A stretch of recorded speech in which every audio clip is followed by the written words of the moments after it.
Chapter 210. Duque agreed. Even though he still needed bandits in the future, they would need to be powerful ones. Van Cleef was definitely not up to the task. There were many things he needed to make in the following days, but there was nothing that required Van Cleef's skills. Those who truly needed Van Cleef's skills would have to wait until Stormwind City was rebuilt. Duque had always believed that talent should not be wasted.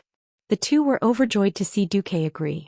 They looked at Duque expectantly, waiting to see how much support Duque would give them. Duque cleared his throat. I cannot go against His Majesty's orders. So, Garion, you must give up your position as sheriff and become the commander of my private army. No problem. Garion was willing to do anything for the people of the Westfall Wilderness. Edwin, you're still new in this field, so you'll be Garion's assistant. Understand? Understood, master. Edwin nodded. Duque pressed his hands on the table and put on a serious expression. As a form of support for your work behind the enemy lines, I'll allow you to recruit 3,000 experienced volunteers in South Shore in my name. I'll pay each of them 2 gold coins in advance. Remember, you are not allowed to recruit soldiers from the Stormwind Army. If Duque had done this before the Dark Portal incident, he would have been asking for trouble. But now it was completely different.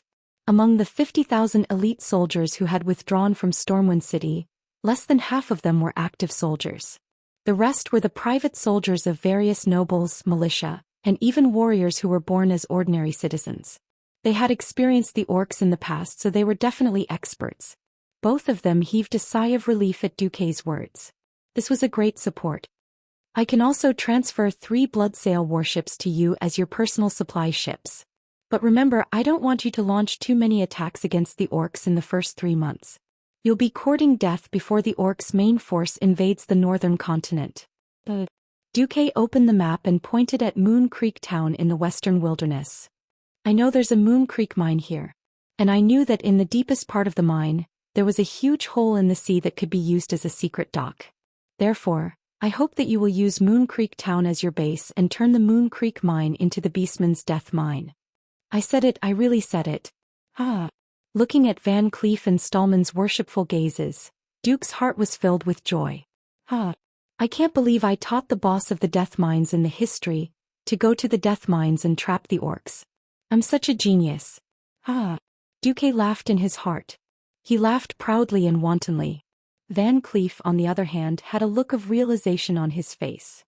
So when we first mentioned going to the Western Wilderness, you reacted so strongly because you actually had the same idea, but we both had the same idea? That's right. Duque acted as if he and Van Cleef had a tacit understanding. What else could Duque say in the face of Van Cleef's perfect imagination?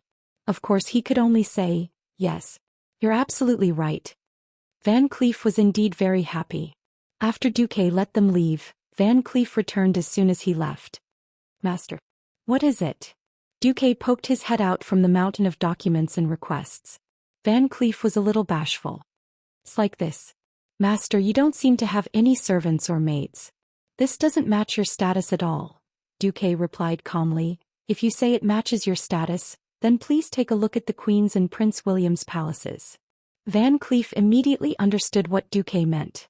Master, it's actually about my daughter, Vanessa. I'm going to the Western Wilderness now, and I'm afraid it's not safe for me to bring her along. So I was wondering if I could let her be a maid here. When Van Cleef mentioned Vanessa, Duque was stunned. He couldn't help but think of Vanessa Van Cleef in the history. A young girl who had witnessed her father's tragic death with her own eyes. She tried her best to escape capture and survive. When she grew up, she devoted herself to restoring and rebuilding everything that her father had fought for. This sounded like a hero's coming-of-age story, didn't it? Most people would think so, but in this tragic story, the villains were the nobles of Stormwind, including the widely acknowledged wise and great King William. The cause was also the conspiracy of the Princess of the Black Dragons, Xianxia. She tricked Van Cleef and then in turn tricked Stormwind. Van Cleef's Mason Guild rebuilt Stormwind, and instigated the nobles of Stormwind not to pay the Mason Brotherhood a single coin's wages. This directly led to the Brotherhood's riots and demonstrations, and during the demonstrations a stone thrown by a Mason killed Queen Tiffany of William's queen. This was a tragedy of an official forcing the people to rebel, and a tragedy created by evil forces. Vanessa Van Cleef's most famous words were, Hope? Is that how I should feel when I watch you lackeys of the nobles chop off my father's head? To me, hope is just a vicious joke in this cruel world. There is no hope. There is only Vanessa. Thinking of the tragic father-daughter duo Van Cleef, Duque couldn't help but feel a little warmth in his heart. Let her come. As long as I'm not dead, I won't let her come to harm.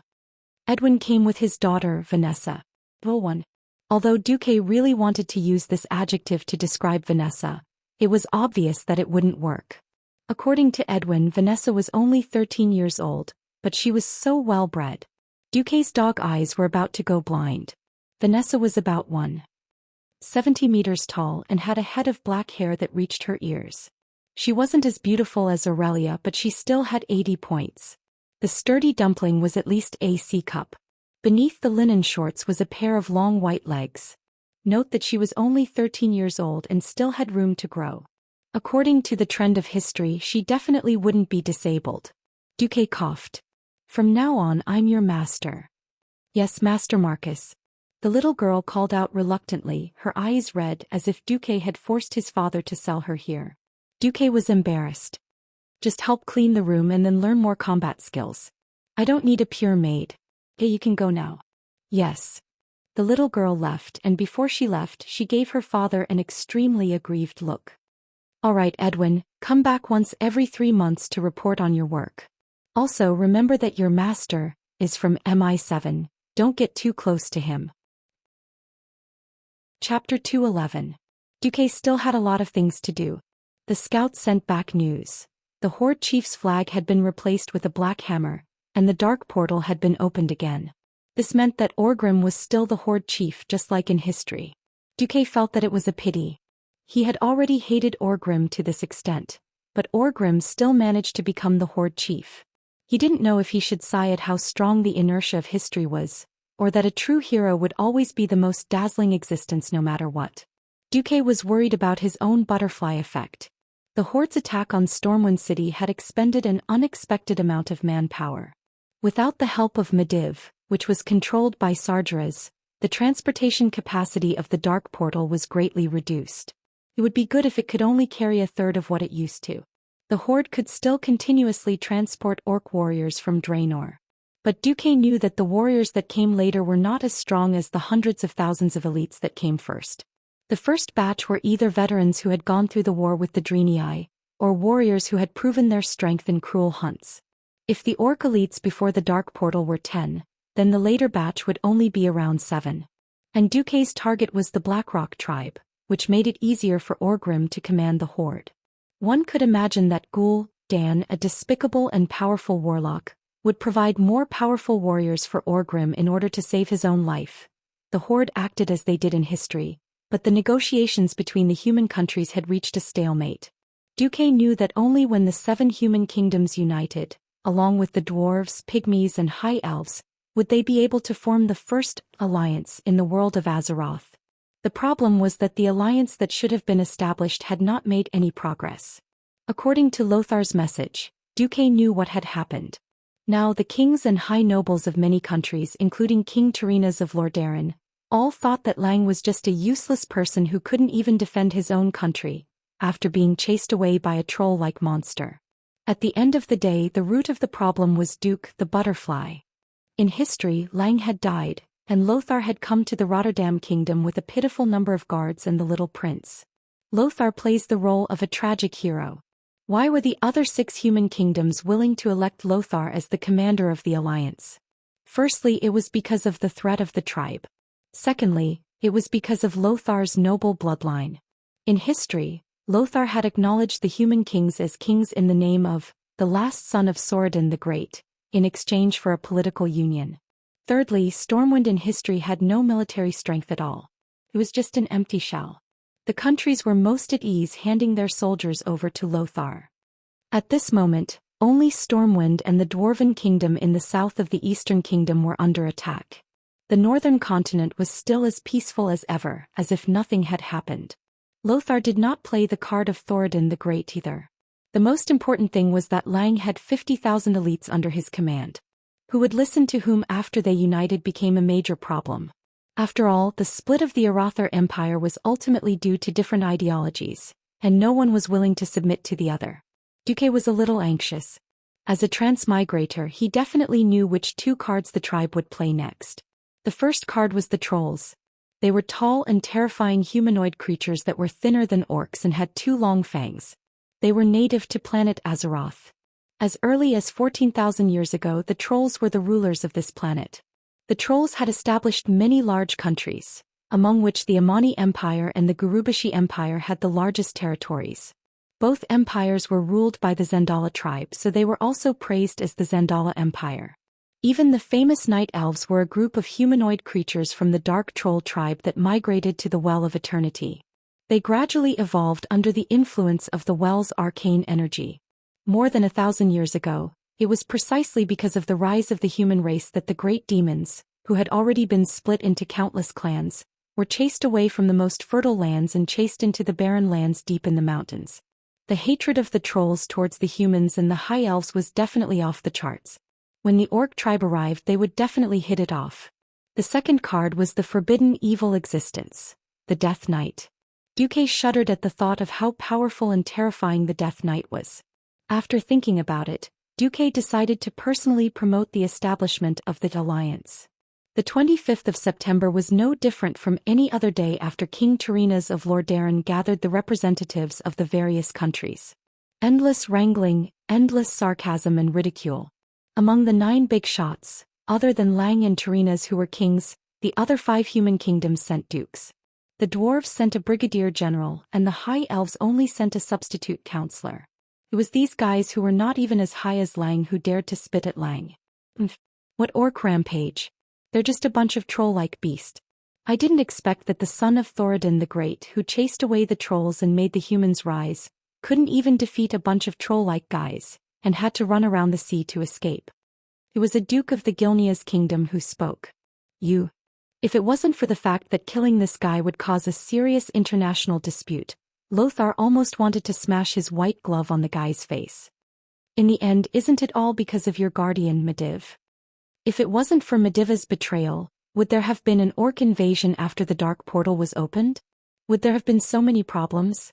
Why do the entire human world have to clean up the mess you caused? The representative of the Alterac kingdom followed suit. Enough. Don't you dare insult Medivh. It's obviously the demon king Sargera's plot. If you continue to insult him, I don't mind challenging you to a duel as Medivh's best friend. This time even King Lang couldn't take it anymore. As a childhood friend of Lang, Medivh's character was definitely noble. After knowing the truth, Lang also tried his best to protect the reputation of his childhood friend. Even after Medivh's death, Lang continued to work hard for this. Now that this guy had publicly slapped Medivh's face, wasn't this also slapping Lang's face? Since Lang was so tough, that guy finally kept quiet. But there was still no progress in the meeting. At this time, a young mage who had just appeared beside Lang that day, and was ignored by the representatives of the various kingdoms, had a mysterious smile on his face. Chapter 212. 1,000 years of peace had brought about many things. For example, prosperity and numbness. The bustling life in the city made everyone like flowers in a greenhouse that could not withstand any wind and rain. Once a gust of wind called orcs broke the glass window of the greenhouse, they would wither or even wither.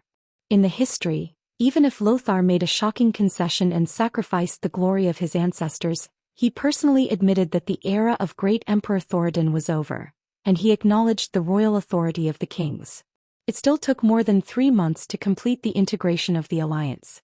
It was only after the orcs bypassed the Stormguard kingdom's Sodder Bridge defense line and invaded the hinterland of the various kingdoms in the northern continent from the sea that the kingdoms came to their senses.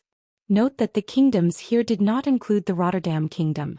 The Rotterdam kingdom, which had the strongest economic and military strength, was almost the last to be attacked because of its geographical location in the north. For a long time, the Rotterdam kingdom was in a state of local war. They would just spend some money in troops and then it would not affect them. The nobles sang and danced and watched the beasts fight. When the battle at the front line was at its most intense, the bastard nobles even went to the Tarinas kingdom every day to complain that Lothar was a vampire, which consumed too much of their taxes and manpower. What Duque wanted to do was to awaken the lion. Even if it was old, it was still a lion. Lang and Andoan glanced at Duque. They did not know what Duque was up to, but Duque must have done something. It was because Duque had said that he would use a new method to stimulate a certain king's nerves. What the hell was this new method? Lang and Andoan felt that something was amiss as soon as they heard it. However, they still acquiesced to Duque after the negotiations were not going anywhere. The representatives of the various kingdoms did not stop criticizing the Stormwind. The representative of the Gilnea's kingdom pointed at the head of the frozen chief, Blackhand, and mocked King Lang. You said this is the head of the chief of those green-skinned monsters? Maybe this guy is a little big, but who can prove that this is their leader? Didn't you say that they were all intelligent monsters? Why would their leader come to you and let you chop off his head? Stop joking, no king would easily stand at the front lines. Why would the beastmen who clearly have the upper hand send a great chieftain for you to kill? You. Noxus was enraged. He had risked his life to kill Blackhand. Now it was actually reduced to worthless.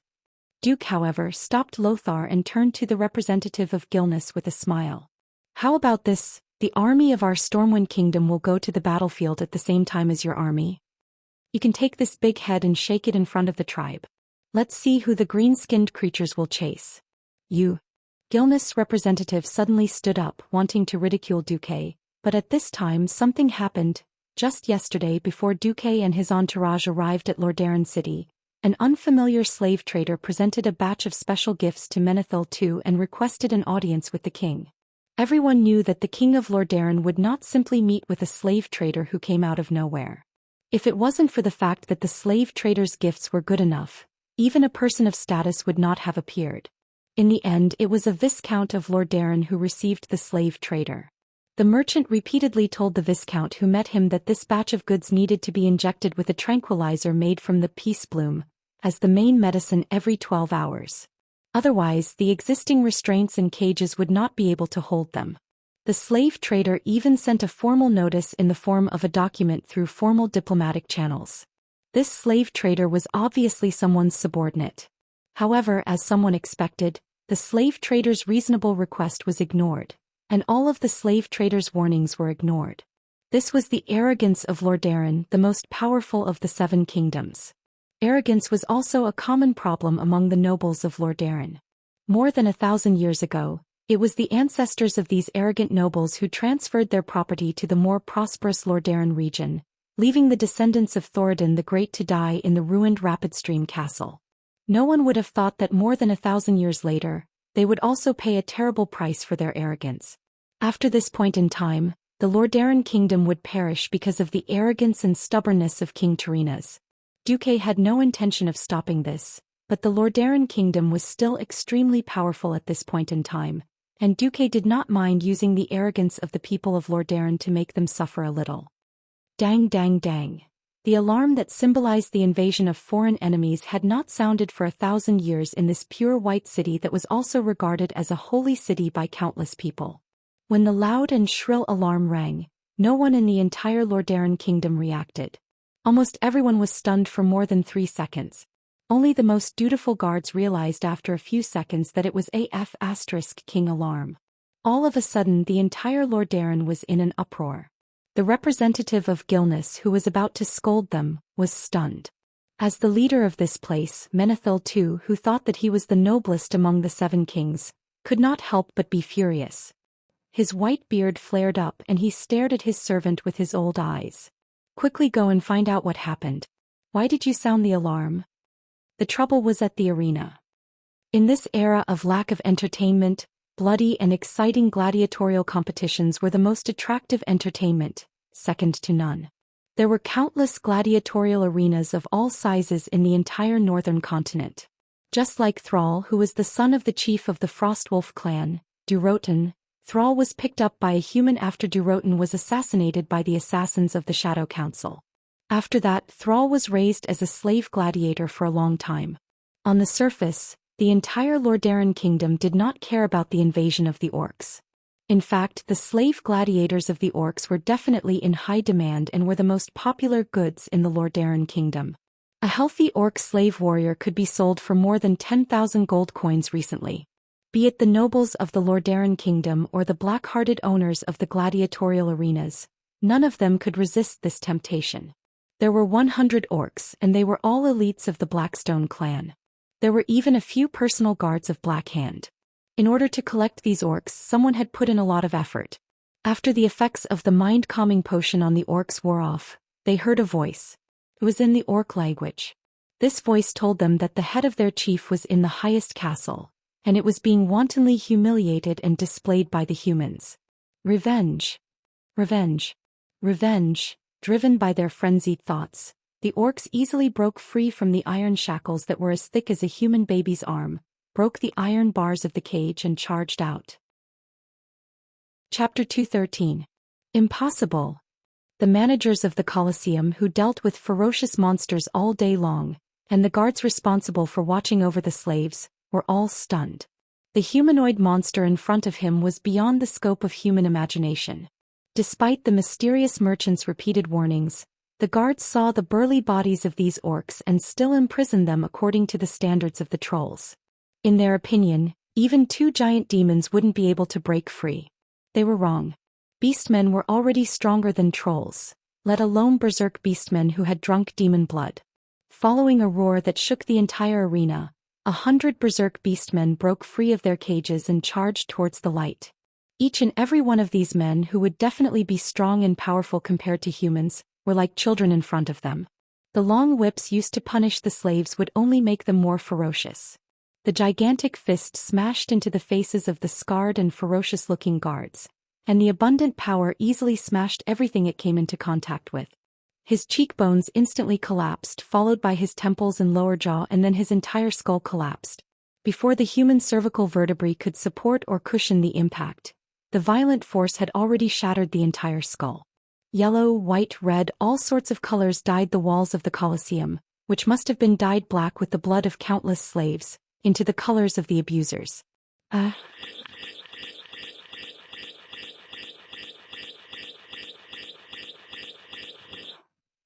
More guards heard the news and rushed over. They brought the best equipment they could. However, it was useless. These berserk orcs could set off a bloody storm with just a punch or a swing of their arms. By the time the orcs came back to their senses, there was no one alive in the basement except for the orcs.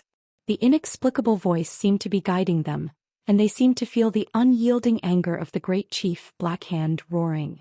Loknarash, the leader of the Black Hand guards, shouted, ordering the orcs to arm themselves. They quickly gathered all the heavy weapons they could find, smashed open the door of the arena, and saw light. Loktroger. He would rather die than win. In this unknown country filled with humans, in this place where enemies were everywhere, the glory of the tribe and the violent demon blood in their bodies drove them to charge towards the tallest and most magnificent building. The city guards were alerted. They rushed over upon hearing the news and saw a group of peerless monsters with green skin. Don't be afraid. These were orcs. Get into formation and surround him. Before the squad leader could finish shouting, a huge iron pillar that was thicker than a man's thigh had already swept towards them.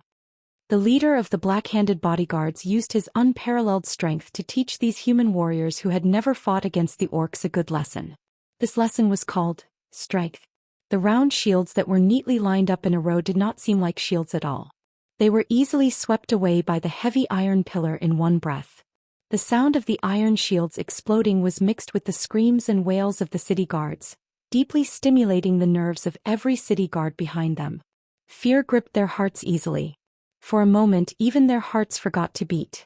Every dilated pupil reflected the horrifying figure that was 3 meters tall.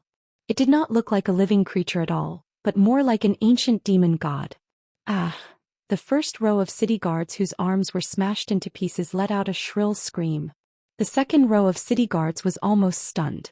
They paid with their lives for the momentary lapse in concentration on the battlefield.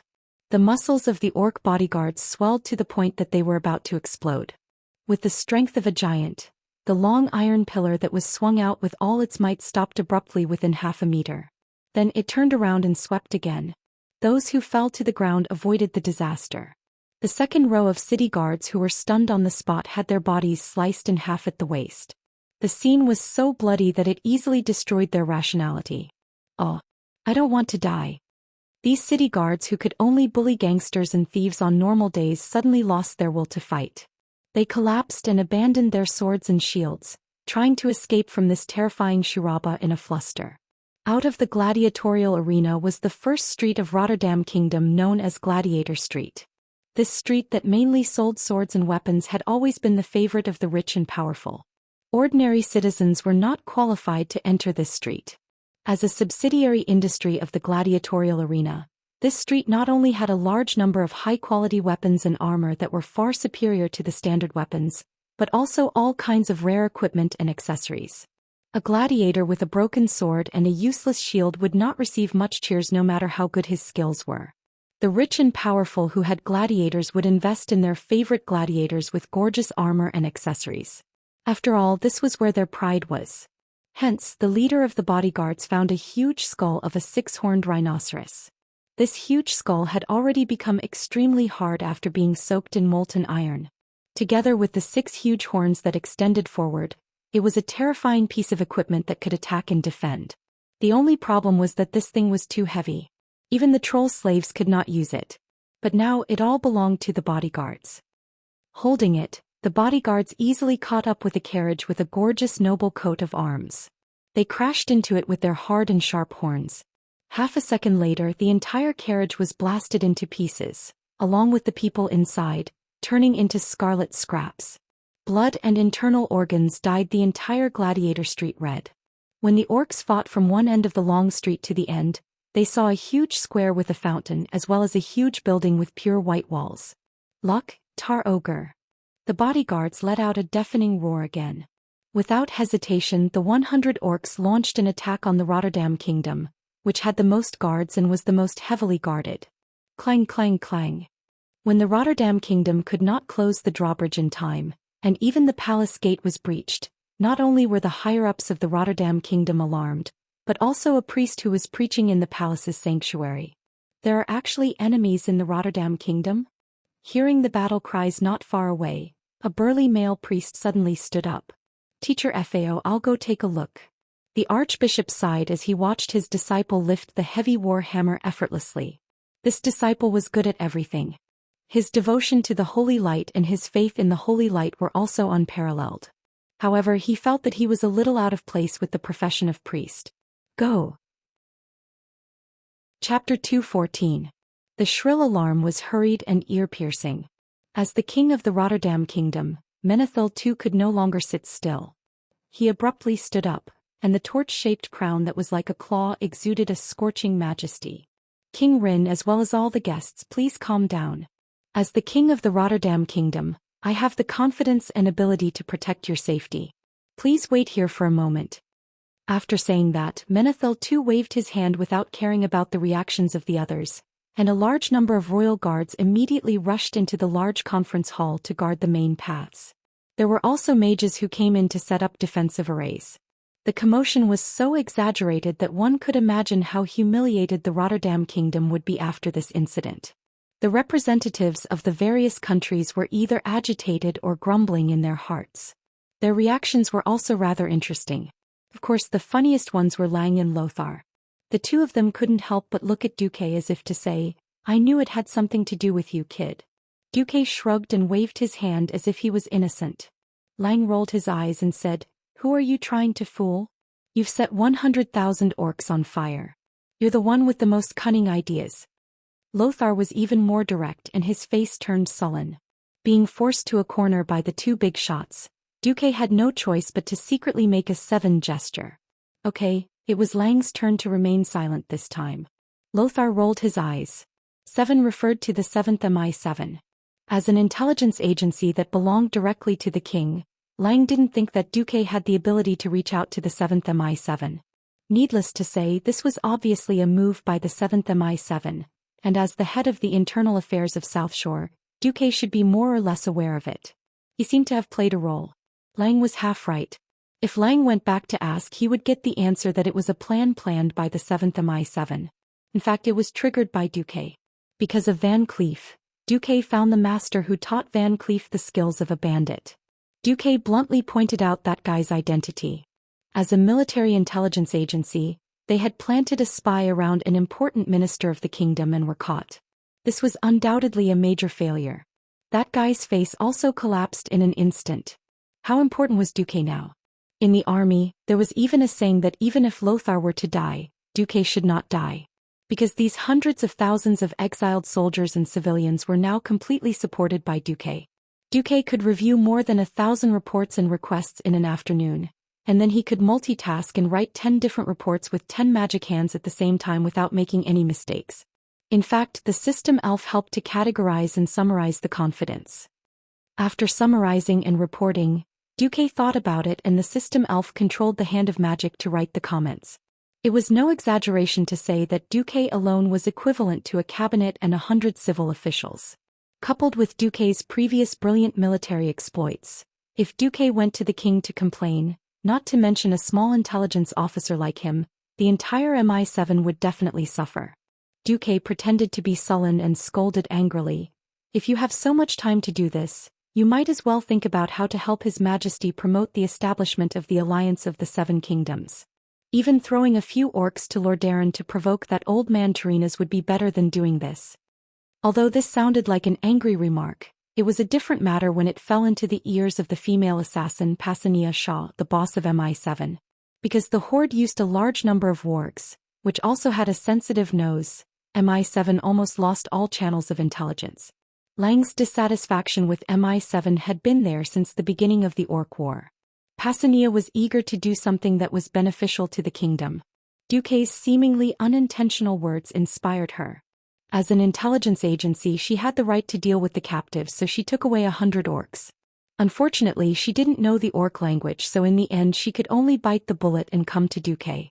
Duque didn't say anything and directly translated for Pasania.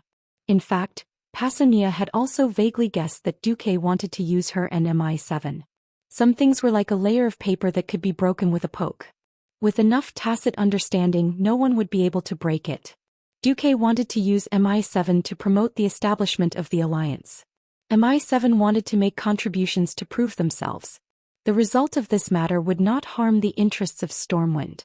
As a result, the two sides tacitly joined forces. Obviously, the head of MI7 did a good job. Tyrannus was kicked out of the conference hall like his butt was on fire. Then what's the new method you've prepared? Lothar asked reluctantly. Duque raised his hand and displayed a smaller holographic projection. It was a clip of the Battle of Stormwind. The new display method really stunned Lothar. Sorry, I misunderstood you. Lothar was also a very straightforward person. Seeing that Duque didn't really participate in this matter, he quickly forgot about it. At this moment, in the square in front of the main hall of the palace, the orcs were still charging forward. The arrows were like a storm, but they couldn't take the lives of the berserk orcs.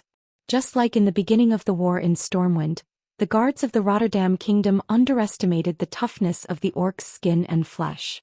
The sharp arrows were stuck less than 3 centimeters into the orcs' skin.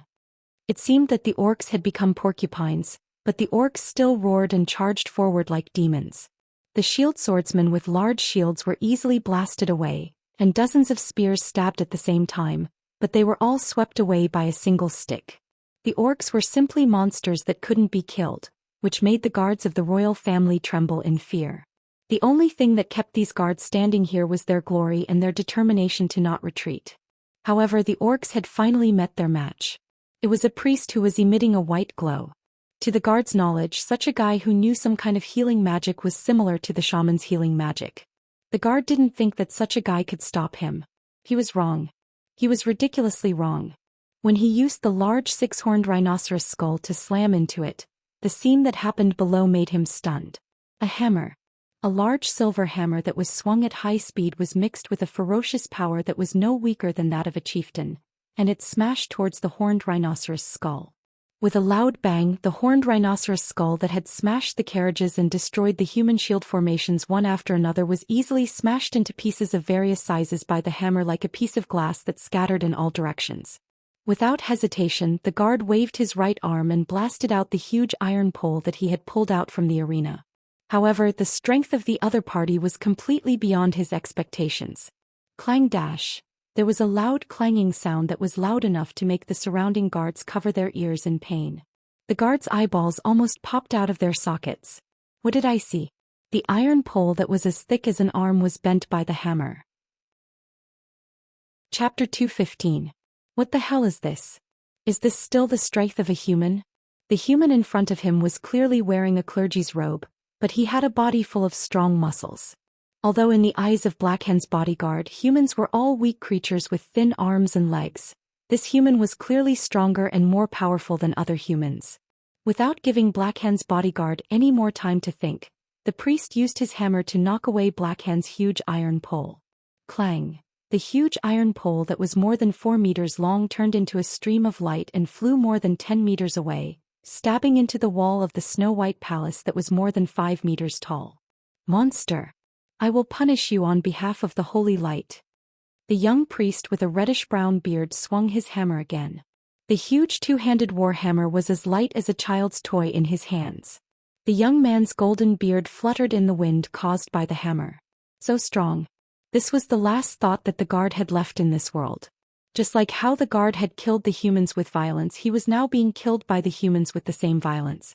As the leader of the slave rebellion and the strongest among the orcs, the death of the guard dealt a huge blow to the morale of the orcs. To the young priest's surprise, none of the orcs retreated. Their eyes were red as they shouted "Lock, Tar Ogre," which the priest could not understand, and rushed forward. The priest had no choice. Behind him was the palace of Lordaeron. Not only was there the king of Lordaeron, but there were also the king of Storm and other dignitaries. He did not know why the orcs would choose to carry out such a reckless attack that could not even be considered an assassination, but he knew that he could not let a single orc go. He could not count on the guards of the royal family of Lordaeron.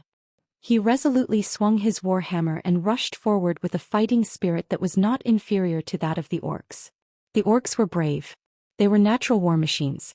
Not only did they have stronger bodies than humans, but they also had stronger strength and faster speed. They also had a crazy fighting spirit.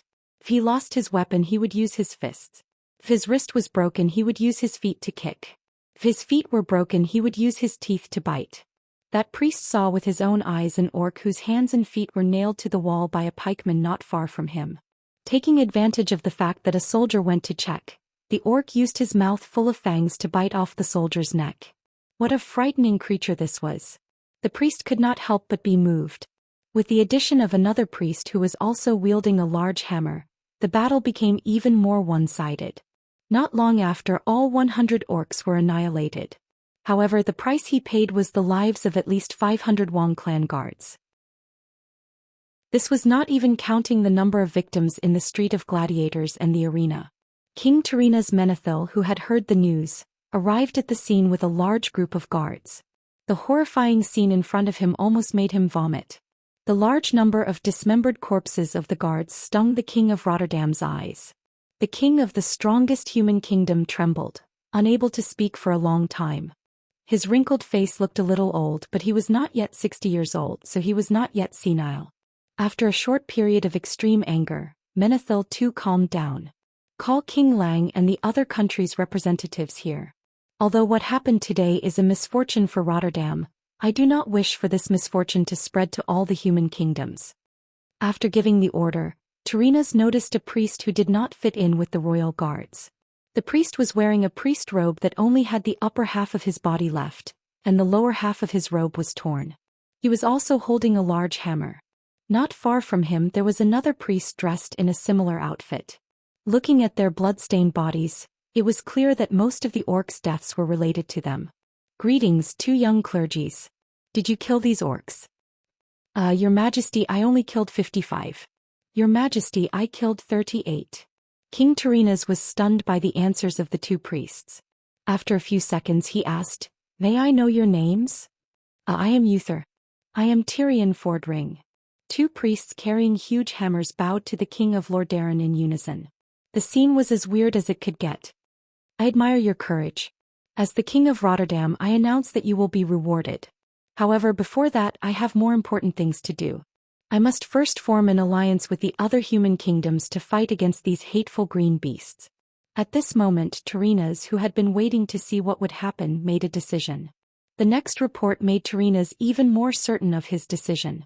A duke, an earl, and a countess who was known as one of the top 10 beauties of Rotterdam were unfortunately killed on Gladiator Avenue.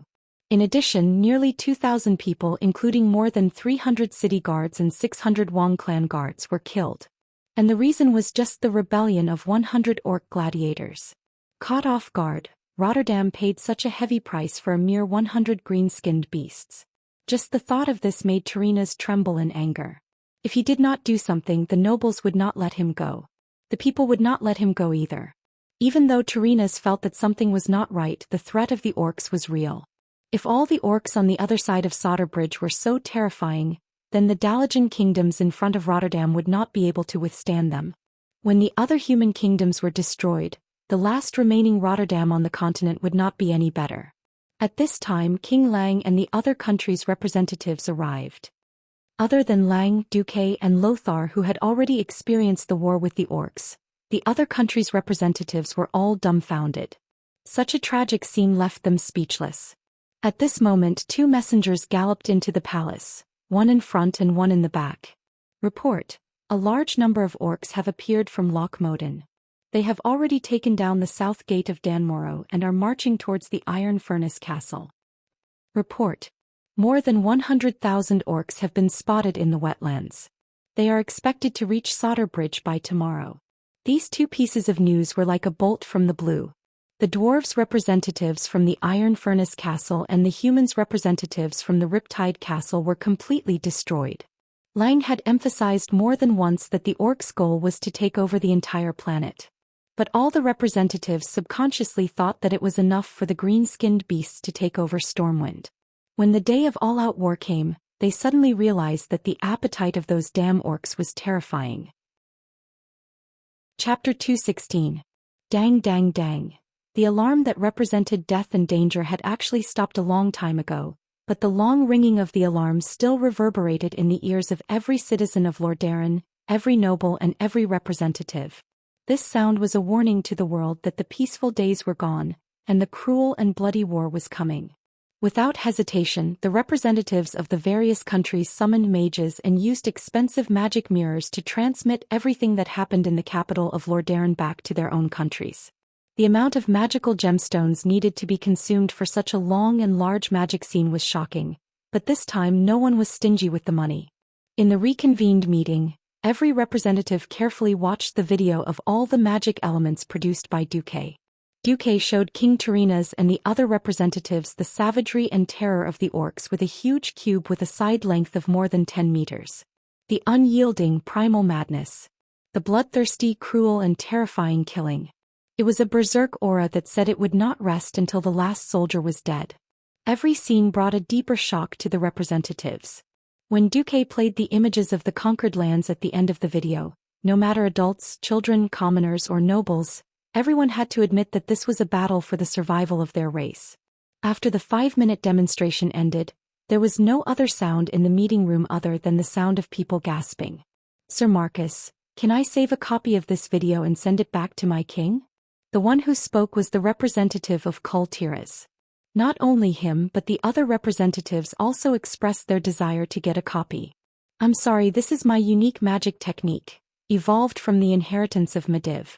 I can't divide or transfer this magic, but I can demonstrate it again for all of you through the magic transmission." Seeing that the situation had been decided, King Tyrrhena's of Lordaeron stood up. He first looked at King Lang. "All right, it seems that we have reached an agreement. Then I will follow the request of King Lang Rin and officially send an appeal to the other 5 human kingdoms, as well as Kuel Salis and Iron Furnace Fort to form an alliance to fight against the orc horde together. I hope to meet with the kings or messengers who can represent the will of the kings in the throne room of Lordaeron within 2 weeks." In this era it was never easy for a king to travel. If they traveled by land or sea, it would probably take the furthest dwarves more than half a month to reach the Rotterdam kingdom in the north of the continent. Everyone knew that the beastmen's attacks were like fire. Other than the kings who dared to play with teleportation portals, riding on griffins was the only option. In this era, teleportation was very unreliable. Mastering teleportation magic was no less than asking an ordinary person to pick the only correct sesame out of 100 pounds of black sesame from 10 meters away. Not only did they have to lock onto the exact coordinates, but they also had to make sure that the spatial state from the starting point to the destination was stable. Generally speaking, Only those whose surrounding space had been reinforced by a large number of spells were suitable to be the end point. For example, the capital of magic, Dalajan, or the High Elves Kuel Salis. In this day and age, the only ones who dared to play teleportation around the world without making any mistakes were Antonidas and the other two Breaking Dawn wizards. The matter was settled. Lang, Andoin, and Duque heaved a sigh of relief. After returning to the guest house, Andoin asked the Morning Star Mage to do a check to ensure that no one was eavesdropping. Then he said to Duque seriously, "I know the gist of the matter. It may not be appropriate for me to say this, but I still decided to say it. As a senior and a partner who has gone through life and death together, I have to remind you that it's best not to get in touch with the people from MI7. The intelligence agency that reports directly to the king has always been a forbidden place for all kings. Lang is a very open-minded person and I know he won't mind. Can't guarantee. Right. William should be a good king." Speaking of this, Lothar seemed to be in a bad mood. Duque was like a fox that had gotten his way. He smiled and raised his right hand to swear, "I swear I will never use my schemes against my own people." Skid. "Wait, you don't treat King Tarinas as one of your own?" "Not before, but now I am." Hearing Duque's reply, Lothar was really speechless. At this time Lang came in, and there seemed to be an unresolvable worry between his brows. "What's wrong, Lang?" Lothar seemed to be a little more casual when there was no one else in the room. "No, I'm still thinking about something. It seems that the formation of the alliance is inevitable. But, who will be the leader?" Isn't it His Majesty Menethil?" Lothar was stunned. Duque secretly sighed. Lothar was really too naive. October. The smell of autumn was getting stronger. Be it the growing ears of rice or the heavy fruits on the branches, it was a sign that this year's harvest was going to be good. The fact that the northern continent was able to reap a bountiful harvest in this year of war was a good result. The new fields near the refugee camp in the Hillsbrad Hills might also have a good harvest. Lang and Andoin walked over to pat Duque on the shoulder. It was simply unbelievable. If Duke hadn't acted first and asked for permission from the Bear family, if Duke hadn't stubbornly forced all the warhorses in the army to be pulled to cultivate the land, if Duke hadn't bought the cattle at a high price from all over the place, if Duke hadn't done so. This was something that was simply impossible to achieve. If there were no accidents, they would be able to harvest a batch of summer food at the end of the month. That alleviated the food crisis near South Shore. Although the 5,000 tons of food that Duque bought at a high price sounded like a lot, it was only enough for nearly 500,000 people to eat for 2 months. However, there was now a new saying in Hillsbrad that Stormwind was actually going to occupy the land. Damn it, have you ever seen a refugee farming an entire area? From the edge of South Shore to the foot of the Alterac Mountains, almost every inch of the plains had been cleared. Every wild wolf in the mountains was used as a sumptuous meal. The caves were full of snowmen. Now that the snowmen had been slaughtered, the caves were used to store food for the winter. However, the news that the various countries were going to form an alliance suppressed all the objections. On the 8th of October, a large number of dignitaries rushed to the Rotterdam Kingdom. The meeting that was hailed as the most important to establish the alliance was finally held. Chapter 217. Alliance. It was a word that made Duke feel very happy. Before transmigrating, Duque had never thought that he would witness this moment in history. The huge golden bell was rung, and the long iron chain pulled the gears and struck the bell, producing a melodious and pleasant sound that spread throughout the entire Rotterdam Kingdom. In the east, southeast, south, southwest, west, northwest, north and northeast, the rich Rotterdam Kingdom laid out a red carpet from the city gate to the Rotterdam Kingdom's capital for the kings and representatives of the 8 kingdoms. Similarly, the soldiers of Lordaeron lined up neatly along the red carpet all the way to the capital. Walking on the red carpet on the streets of the capital, there were girls on the 2nd and 3rd floor of the tall houses on both sides, scattering beautiful flower petals towards the streets, forming a beautiful rain of flowers. The people of Lordaeron cheered, welcoming the kings and representatives of the various countries as heroes. King Langrin of Stormwind, King Aidan Pyrenod of Alterac, King Jean Greymane of Gilneas, King Dalen Proudmoore of Kultiras, King Salas Trollbane of Stormguard, Riptide Fortress, Breaking Dawn Wizard Antonidas of the Dalajan Kirin Tor Tower Parliament. High Elves represented Senator Dalcan of the Silver Moon Parliament. Dwarves represented Prince Magni Bronzebeard of the Iron Furnace Castle.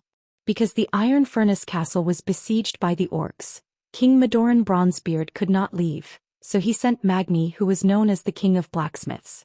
Together with Muradin Bronzebeard, who was originally the ambassador of the Iron Furnace Castle in Lordaeron, Lordaeron now had 2 dwarven princes. It could be said that other than the High Elves, all the countries sent their highest-level leaders to attend. This had never happened in the past 1,000 years. In a sense, this also represented the strength of Lordaeron. The leaders of the 8 countries arrived together, and King Tyrrhenas did not care who he welcomed first. He simply waited in the throne room for the leaders of the 8 countries. The 8 doors of the Rotterdam Kingdom were all opened, and the leaders of the various countries entered the magnificent palace almost at the same time, stepping into the throne hall. In the tall and spacious Gothic throne hall, the arches and pillars that were covered with pure white reliefs were the most beautiful works of art in themselves. The master artist used the reliefs to describe the story of Thoradin the Great's pioneering for mankind and the building of Lordaeron. A huge 7-colored glass window hung at the top of the ceiling and in 9 directions. Sunlight shone in, and the entire vault was filled with colorful and beautiful colors. The orange rainbow light blended with the amethyst-like light, and the ruby light and amber light complemented each other. The entire vault looked incomparably gorgeous. Meanwhile, the lower half had the most scientific diffuse reflection system. Sunlight shone through the transparent, pure-colored glass windows and landed on the large stone balls suspended in the middle of the throne room. The light was then reflected onto every throne. This kind of warm and mysterious radiance made everyone feel a mysterious sublimation of their souls. He didn't make things difficult for anyone, nor did he look down on anyone. The 360-degree circular throne room was divided into 9 equal parts. Tyrrhenas Menethil too stood in front of the throne in the north. Tyrrhenas spoke as he watched the kings arrive in front of his seat. 2,800 years ago, in order to fight against a common enemy, the Trolls, the human Arathar Empire and the High Elves Kuel Salis Kingdom formed an alliance and established an eternal covenant. 1,200 years ago, although the Arathar Empire disintegrated for a better future, the human kingdoms were still united as brothers, and there has never been a war between the kingdoms. Now we all have a common enemy, the orcs. I hope that this time, we can reach an unbreakable and powerful covenant that unites the humans, elves and dwarves. Menethil II's official declaration was not very exciting, but at least it was flawless. After everyone applauded, the kings and representatives sat down. Let me first report on the situation at Riptide Castle. Magni Bronzebeard's loud voice sounded first. The dwarves were known for their impatience. For example, the dwarves used fishing rods. How about it? That didn't sound like a problem, right? The problem was that this so-called fishing rod was actually a gun. What, you use fishing nets to fish in the stream? The dwarves shot at any fish they saw in the shallow water and all the fish died. If they could blow up fish, they would not fish with nets. If they could kill fish, they would not fish. The dwarf's temperament was obvious.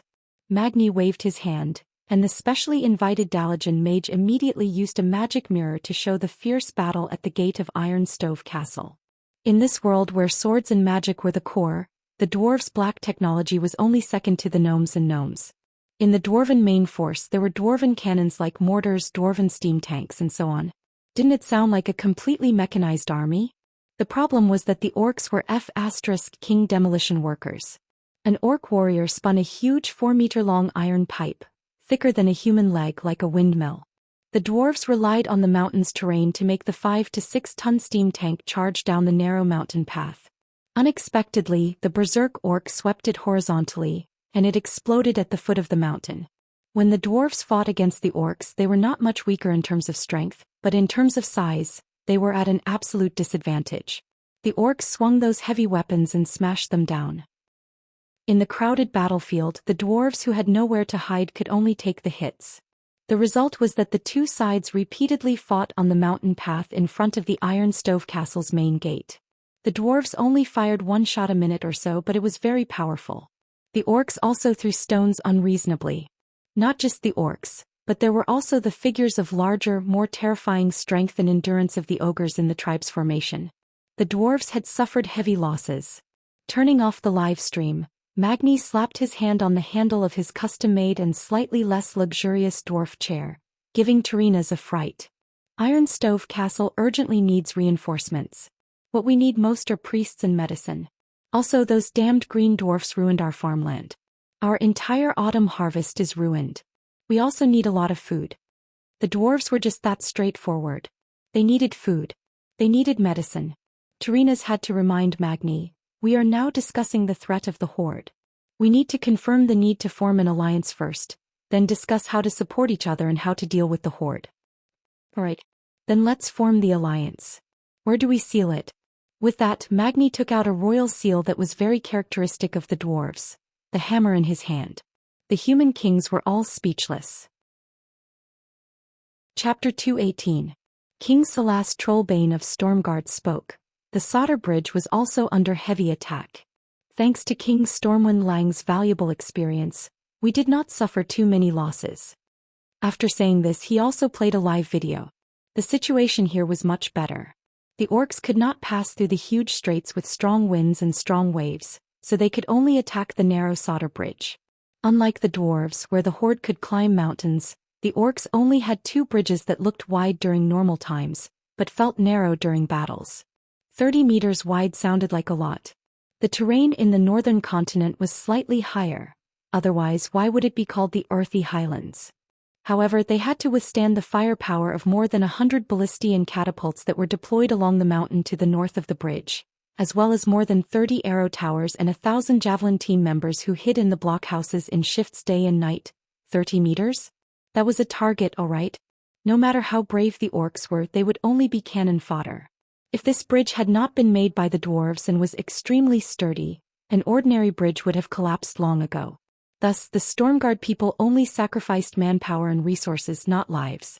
King Salas did not forget to give King Lang a grateful look when he played the video. Without Stormwind's full set of javelin manufacturing blueprints, the warriors of Riptide Stronghold would probably still be fighting the orcs with useless bows and arrows. Not only blueprints, but a large number of craftsmen had also come to help Stormguard make the javelins while teaching the craftsmen of Riptide Stronghold. The alliance had not yet been officially established, but Stormwind was already doing its part as an ally. Moreover, before today's meeting, Duque had already made it clear to King Salas that if Riptide Stronghold needed help, his 7,000 private soldiers could go to the Earthy Highlands at any time. Of course, Salas Trollbane did not know that according to the situation he would not have the opportunity to use such reinforcements.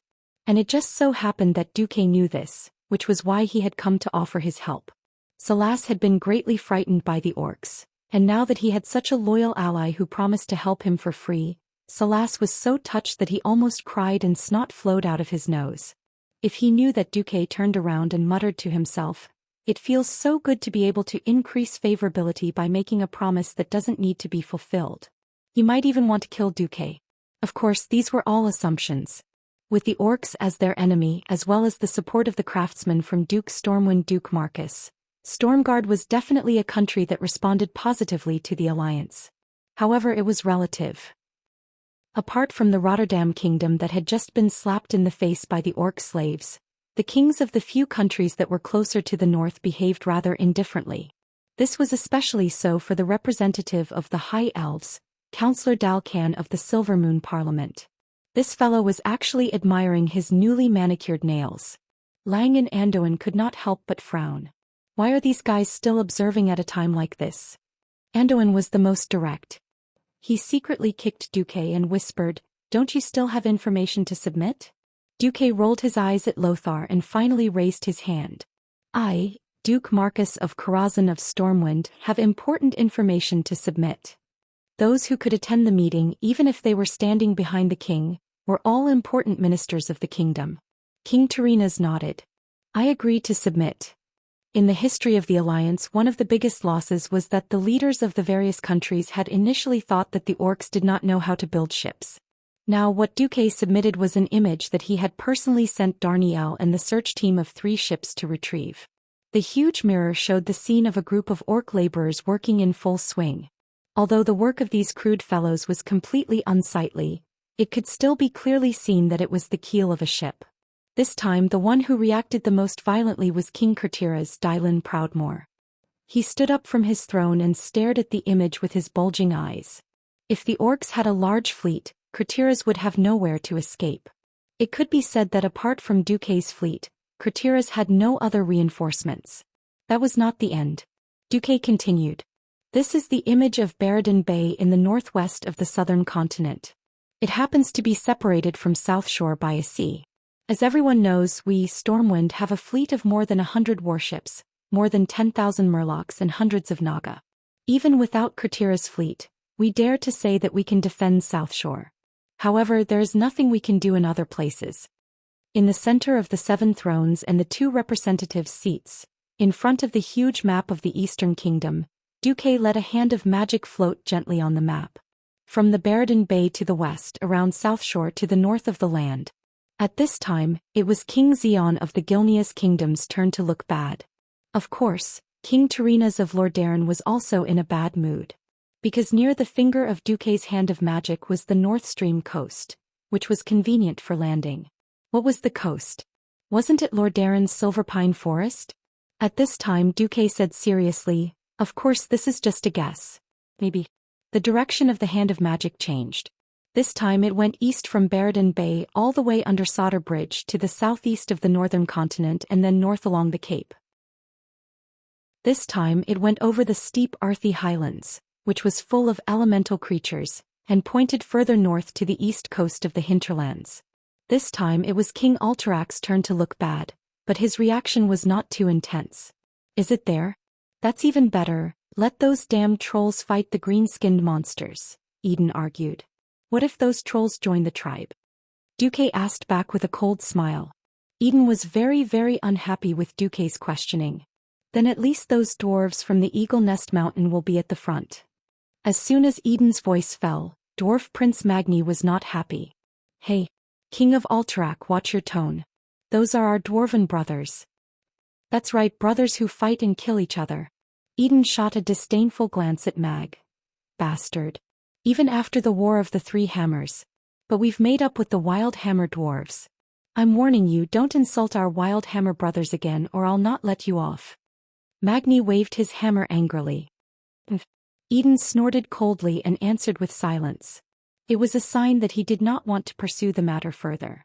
Beside Magni, Muradin Bronzebeard, who had been an ambassador for many years, was more tactful. He pulled his brother back.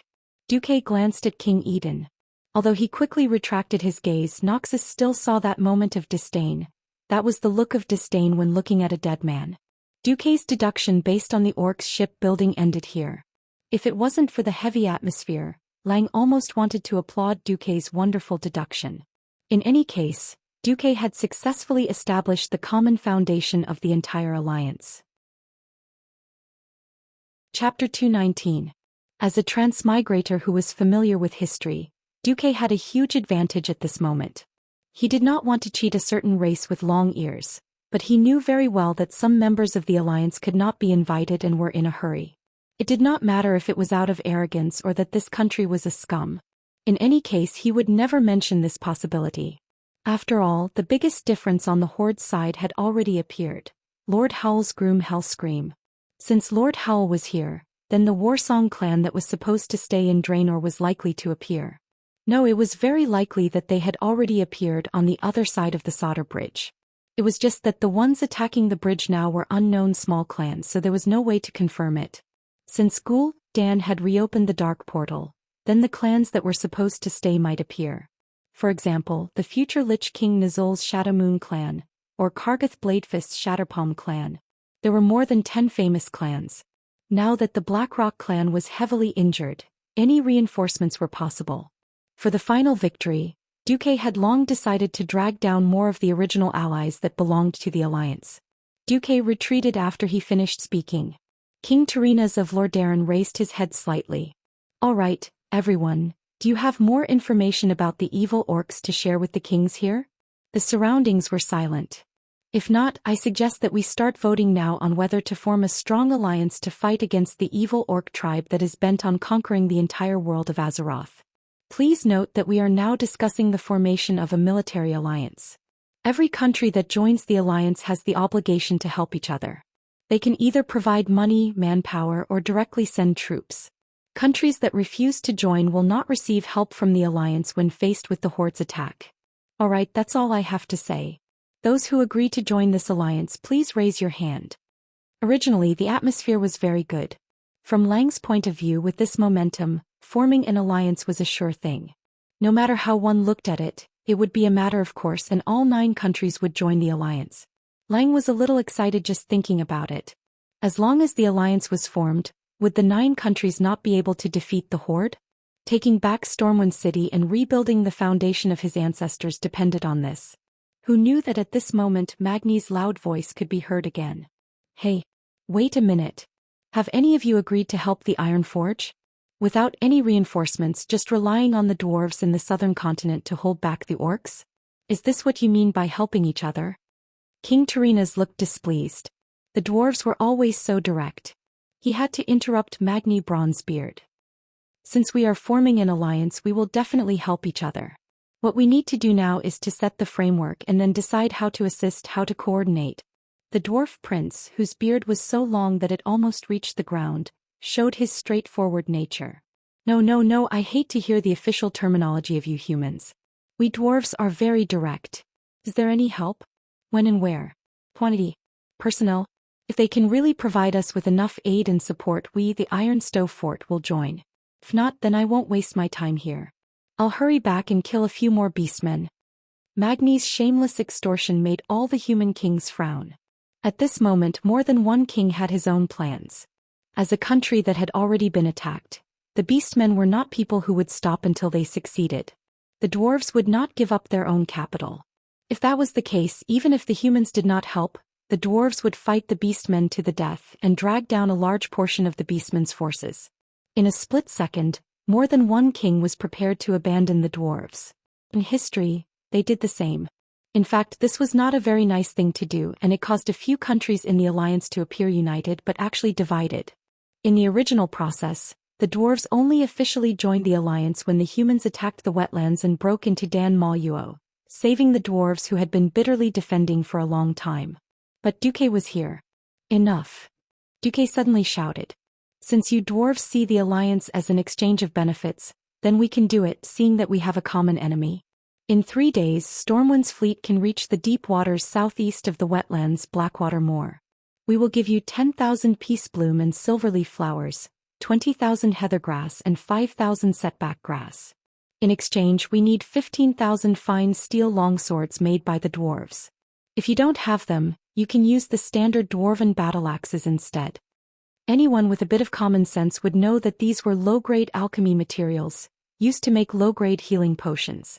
In a war of this level, high-grade materials were not used much, because high-grade alchemists were needed, and the production would decrease. In contrast, low-grade materials were more useful because alchemy apprentices had a lot of them. Finished products were hard to get, but getting potion materials was definitely a pleasant surprise. Magni was stunned that Duque was so well prepared. Iron Stove Castle did need help, but Magni was putting more pressure on the newly formed alliance. He did not expect the humans to have any preparations. In his imagination, it would take at least half a month to prepare. He only wanted a more specific promise from the human kings, so that he could confirm whether the humans wanted to use the dwarves as cannon fodder. But Duque had undoubtedly outmaneuvered him. This was a meeting of the kings, and Duque would not make empty promises. Either Duque was the biggest liar, trying to trick him into joining the alliance on behalf of the dwarves. Either that or the Stormwind Kingdom had really made ample preparations for this war. It was obvious that the Stormwind Kingdom had come prepared. Stormwind, who was eager to destroy the orcs and restore their kingdom, would not trick the dwarves on such a matter. Magni froze, and his expression turned from anger to joy. It was ecstasy. The dwarf prince was also shameless. No, it should be said that he had no shame or integrity to speak of. He immediately apologized. Sorry. My heart was filled with thoughts of my brothers and sisters in Iron Stove Castle who were injured and unable to receive treatment. I was too emotional. I should not have doubted you humans. Lang had no idea that Duque had done so many things. Lang knew that Duque would never lie to him about such things.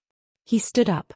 Prince Magni Bronzebeard, as long as we join the alliance, we will be brothers in life and death.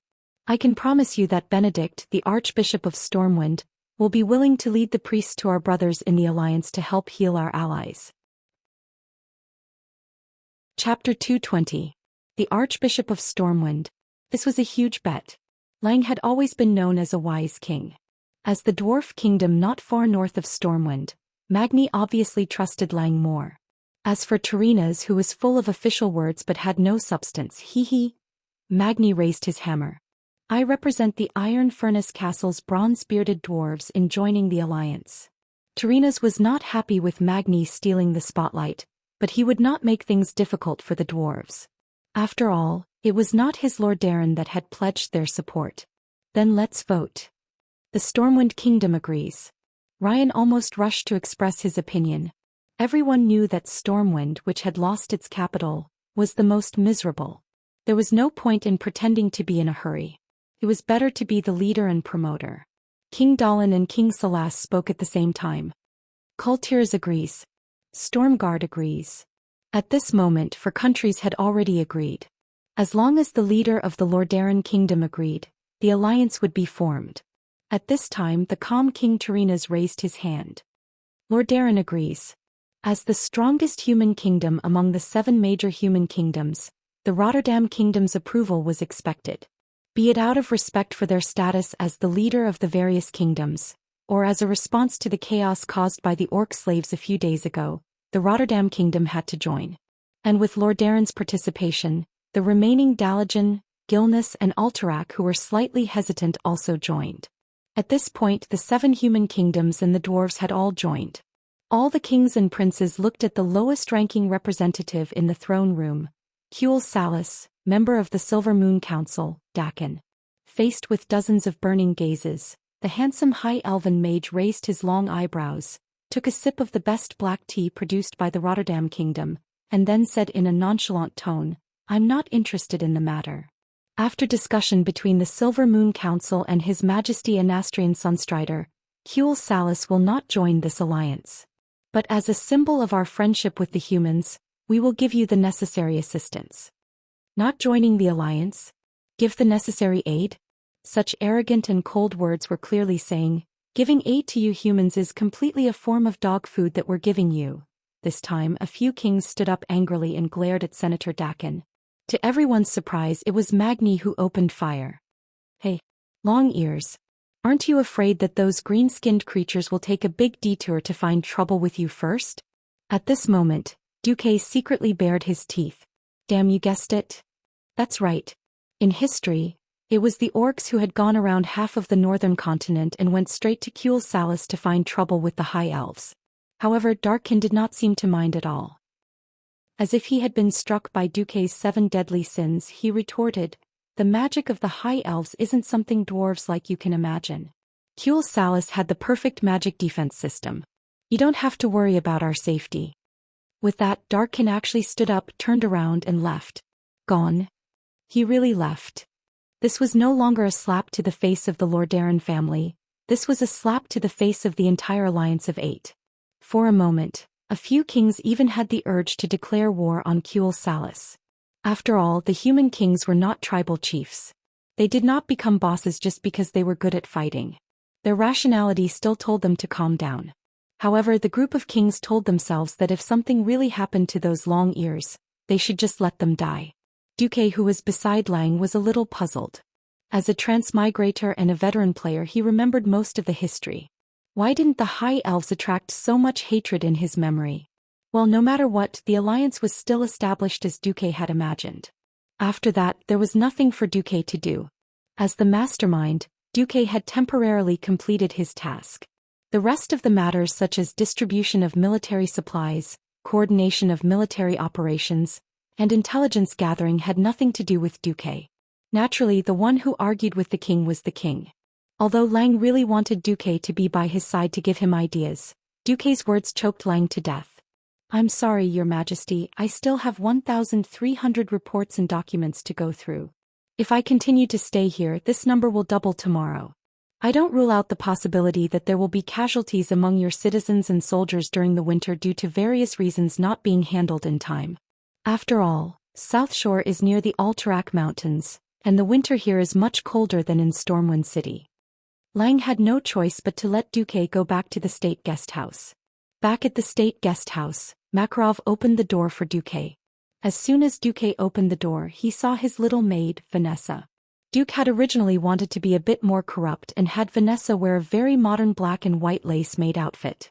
Then the extremely independent Vanessa ignored the orders of the Duke of Karazhan and the Sky Mage Duke. She removed all the fancy lace on her own. The low-cut front lapel was removed and it became tight. Her black dress was also so long that it almost reached her ankles. Don't even think about cat ears or anything like that. Alright. This was the maid outfit of this era. Duque wanted to say something more, but Vanessa snorted and turned away, not even looking at Duque. Duque would not go so far as to kill a 13-year-old girl. He just wanted to look good. It was not against the law. Sob sob. Forget it, the more I say the more I cry. The bitter Duque buried his head in the sea of reports and documents. At least Duque was happy, but Lang and Andoin were really exhausted. The meetings between countries were filled with endless wrangling. For the benefit of their own countries, the kings were willing to go all out. 5 days. It took them 5 whole days to come up with a more complete plan. The alliance this time was also officially named the Rotterdam Alliance, just like in history. In fact, it was not until the Rotterdam Kingdom was destroyed in the future, when more races joined the alliance, that people removed the word Rotterdam from the front of the alliance, and called it the Alliance. It was 1 more day than the 4 days in Duque's memory, mainly because Lang did not die. Also, the kings were not willing to let Tyrrhenas be the leader of the alliance, because they felt that Tyrrhenas Menethil wanted to take the opportunity of the Horde invasion to complete the unification of the human countries, and turn himself into the second Thoradin the Great. The kings of the 6 countries were sensitive to all this, and they all resisted Tyrrhenas' complete control of the alliance. In a sense, compromise itself was a part of politics. Sensing the strong opposition of the kings, Tyrrhenas did not insist too much. Finally, on the 5th day, he made a suggestion that he thought was very cruel: to let Lothar, the son of Thoradin the Great, be the supreme commander of the alliance, while he would only be the leader in name. The countries would have to provide troops to Lothar according to their national strength. Chapter 221. It had to be said that Tyrrhenas Menethil II's combat power was almost equal to 0, but his political value was definitely 100. While the king was still alive and kicking, he made a subordinate of the king the commander-in-chief of the 7 kingdoms. What else could it be if it wasn't an attempt to drive a wedge between the 7 kingdoms? Of course, Tyrrhenas also said in a dignified manner, since our ancestors once gathered under the flag of Thoradin the Great more than 2,000 years ago, let us, the new alliance, look up to the same flag. After all, the 7 kingdoms were of the same origin, and Lothar was indeed the best flag. Cleon was also a king with supreme boldness and magnanimity. While Lothar was hesitating, Cleon agreed immediately. Don't hesitate, Andoin. You are our hope of reviving our kingdom. From the moment we left Stormwind City, didn't we swear together that we would revive Stormwind no matter what? Have you forgotten our oath? But I don't care about those empty titles. You are still the loyal you, and I am still the me who believes in you. Even if you don't believe in yourself, you have to at least believe in me who has always believed in you. As long as our will and beliefs do not change, why should we care about the lies of others? Besides, if it's you, so what if I give the throne to you? I believe that if Stormwind is in your hands, it will also stand tall among the nations of the world. His words were very serious, so serious that it made all the sowing of discord lose its meaning. Moreover, he said it in front of the kings of the alliance. If Anduin Lothar was really a despicable person, it would not be impossible for him to seize the throne of Stormwind with the testimony of the kings. Cleon's words caused all the kings to be moved. However, these words that were almost tongue-twister expressed Lang's most sincere and complete trust. It was a supreme trust that surpassed life and the inheritance of his children. No. Lothar had wanted to refuse, but after seeing Lang's passionate and sincere eyes, his heart softened a little. After thinking for a moment, Lothar said, "Then Lang, I hope to become a duke, at least as the Duke of Stormwind." Lothar was interrupted before he could finish. No. King Tyrrhenas walked over. Although he was under the gaze of the other kings, his voice was so soft that Lothar and Lang were sure that they were the only 2 people who could hear him.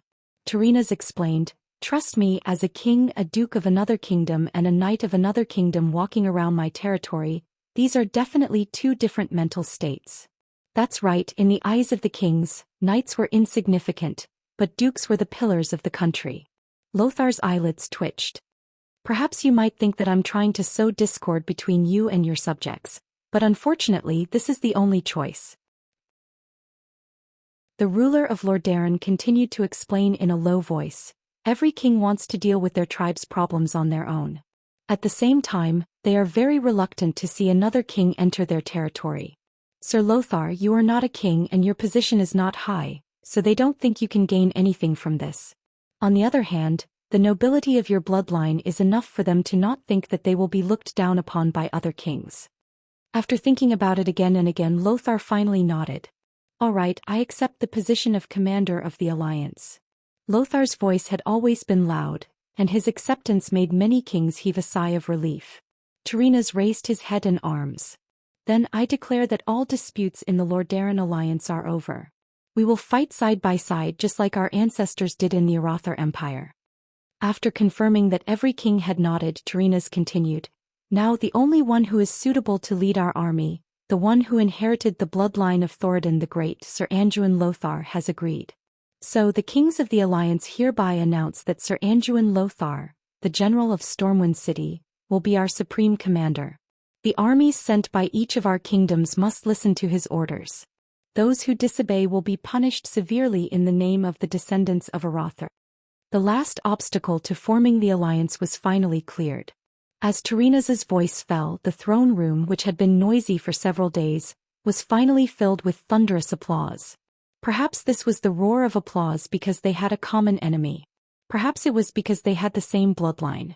No matter what the motive was, it was not important. What was important was that this marked the reunification of mankind after thousands of years of division. It was not only the humans but also the dwarves. This pan-human alliance had finally shown its sharp claws and teeth to the invaders. The 13th of October, the first year of the Dark Portal. It was the dawn of the day and the morning fog covered the land as usual.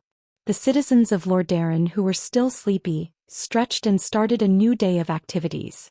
Perhaps they were preparing to harvest food or preparing to open their shops. Although they could not see the first rays of dawn, the people in the city knew that a new day had arrived.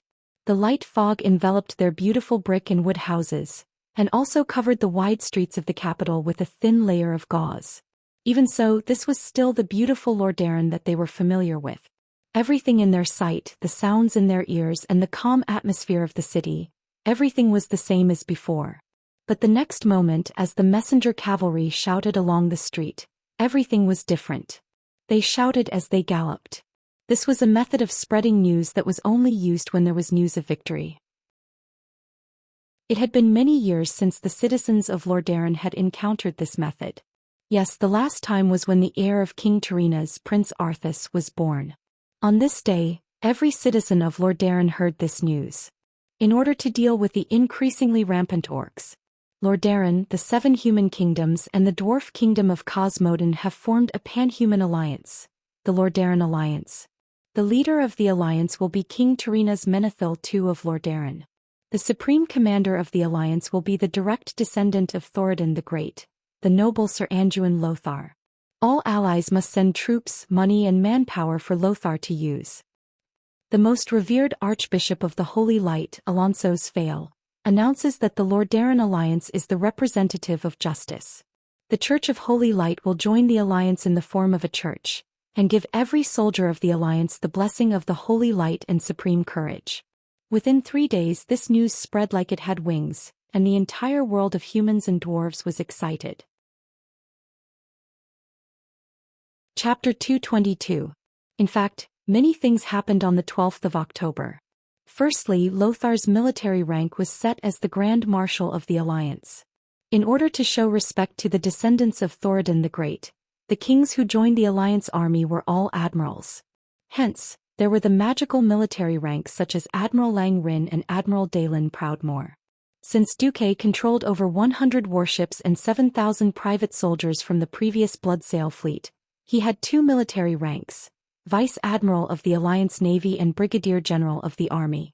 As for how to unify them, Duque solved this problem during the banquet that night. That's right, the banquet. It was a once-in-a-millennium event for so many human kingdoms to unite. The Lordaeron Palace held a grand banquet that night. The nobles who didn't have the chance to come out all came out. Those who were qualified to enter were at least earls. Of course, earls and marquises were not qualified to go and have fun if they weren't dukes who commanded the army. Coincidentally, Duque was the star of the alliance, the inheritor of Medivh, the killer of Sargeras, the leader of the 100,000 tribes, the youngest sky mage, the Duke of Stormwind, and the owner of a large naval fleet. No matter which one it was enough to make Duque the center of attention. King Daelin had long black hair that smelled like seawater. His long and curly mustache made him look very masculine. One could tell from his well-defined face that Daelin was definitely a handsome man when he was young. Not long after the banquet started, he brought his eldest son Drake to Duque. Duque and Lang exchanged glances. Of course, Lang knew why Daelin came. In fact, Lang didn't understand Duque's decision. However, Duque's foresight was far better than his, so Lang agreed with Duque's decision in the end. Hello, Duke Marcus. As partners who are going to conquer the ocean and feed the orcs to the fishes, don't you think we should have a good chat? Daelin raised his crystal plate full of wine and touched it with Duque's plate. The two looked at each other and smiled. Then Duque raised the plate towards Prince Kultiras to show his respect. Then he, Daelin, and Drake downed the wine in the plate in one gulp. Actually, I'm very envious of you mages. You used powerful magic to easily seize a fleet. You should know that it would take at least 3 years even if all the shipyards in Kultiras worked day and night. Duque smiled but did not say anything. Your Majesty proud. Oh, you're not thinking of asking me for the fleet that I obtained from the Bloodsail pirates, are you? No. Don't underestimate me. Even though most of those guys are from Kultiras, since you didn't get them from Kultiras, they are your spoils of war. Even if my men don't like them, as long as they still have the insignia of the Alliance on their ships, they are still our comrades. King Daelin was obviously a heroic man of the sea. If this was the era of the universe, he would be the overlord of the universe who said, "My journey is the sea of stars." Normal people would find it hard to dislike such a straightforward man, unless they were his enemies. Duque smiled. It was just as straightforward. Not only that, but there was also a kind of holy light in his smile. No matter who saw it, they would think that he was a selfless saint. That's right, Duque inherited the moral integrity of Medivh. According to the system notification, moral integrity divines skill, hypocrisy. Because the humanity you obtained is far beyond what you should have. If you let this part of humanity temporarily control your body, you will become a holy existence in the eyes of the world. You will be more like a saint who serves the public for the sake of the world. All beings of the non-evil alignment will believe you more easily. Duque opened his mouth. He didn't even deliberately lower his voice. No, actually, I want to say that I will be more at ease if my fleet is handed over to His Majesty Daelin, who is an expert in naval warfare. Daelin and the Drake father and son were stunned. They almost doubted their ears. Not only them but even the surrounding nobles who were listening to their conversation were stunned. Daelin frowned. Duke Marcus, actually, I didn't mean. I know, but after serious consideration, this is the best choice to maximize the combat power of the Alliance's navy. In fact, I have also discussed this with His Majesty Rin, and His Majesty also supports my decision. As soon as Duque finished speaking, King Lang also walked over and nodded to Daelin with a smile. Duque continued, I may be a genius but only in the field of magic and strategy. I am a novice in naval warfare. Over 100 warships can only be used as transport ships in my hands, but in His Majesty Proudmoore's hands, it is an unparalleled weapon that can send thousands of orcs into the sea to hell. If it weren't for the fact that the final control of the Nagas and Murlocs is in the hands of my master, I would even be willing to give them to your Majesty to command. Please don't shirk this responsibility. This is for the Alliance. Lang, who had thought it through, was extremely open-minded. As soon as Duque finished speaking, a commotion quickly spread out with the four as the center. There were murmurs of admiration around them. This was what it meant to serve the public and what it meant to look at the overall situation. Which king didn't have their own plans for forming the Alliance? Daelin was definitely very envious of Duque's fleet. In private, he had complained to his son more than once that Duque recklessly wasted God's resources. Now he said for the alliance. A fleet of over 100 warships was transferred just like that. What kind of internationalism was this?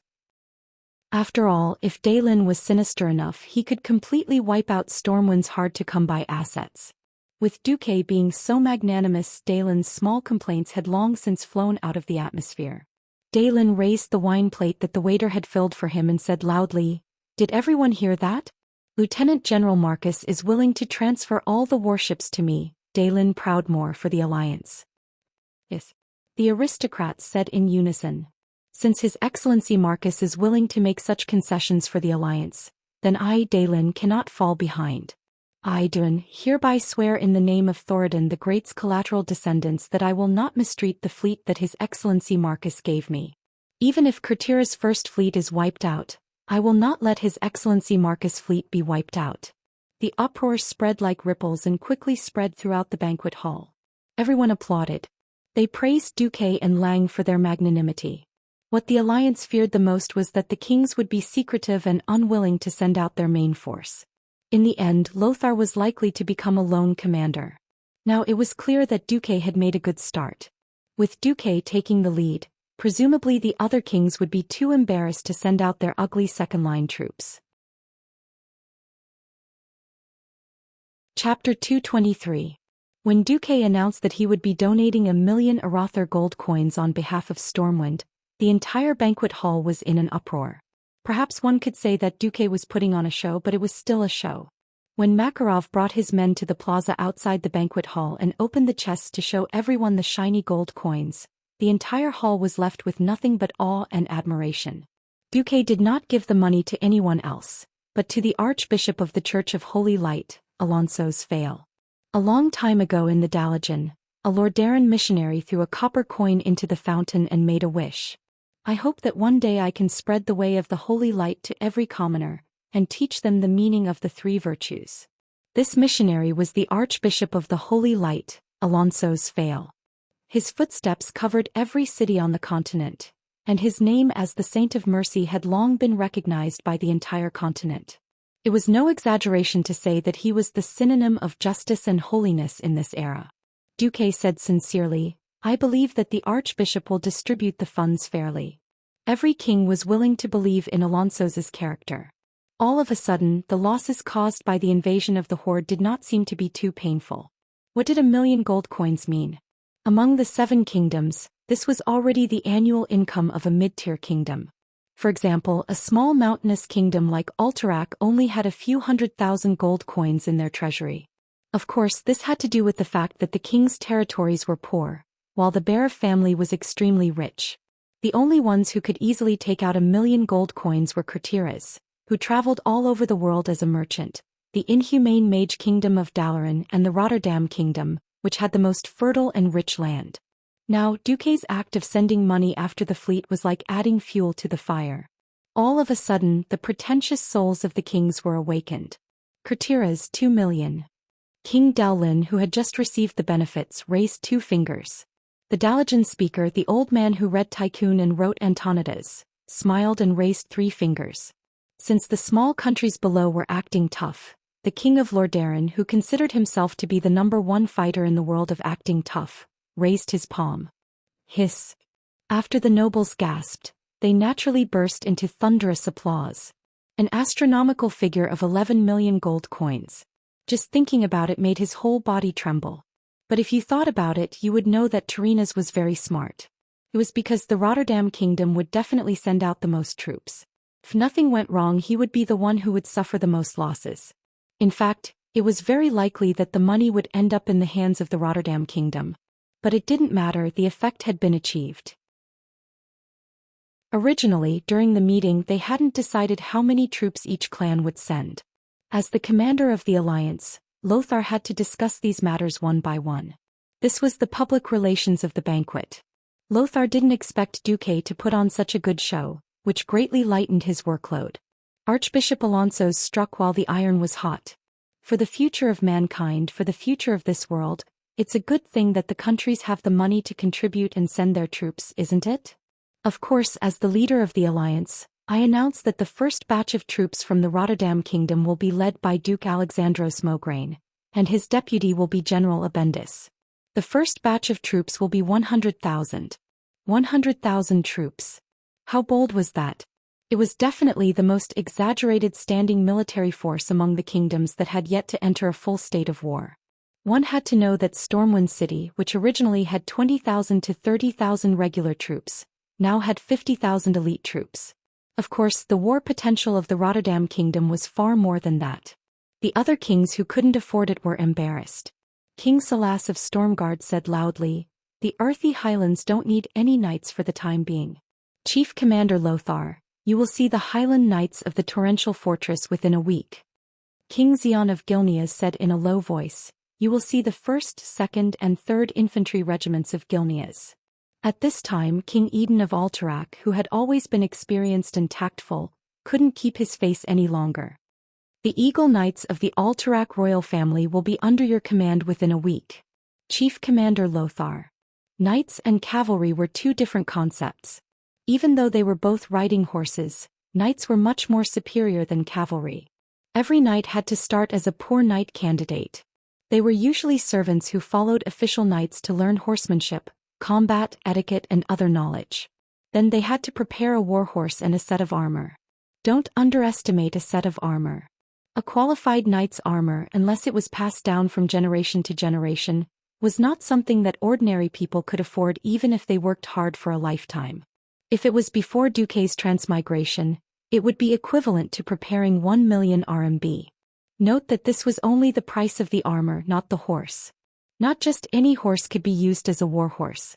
Ordinary horses could not possibly bear the weight of a few hundred kilograms of armor in human.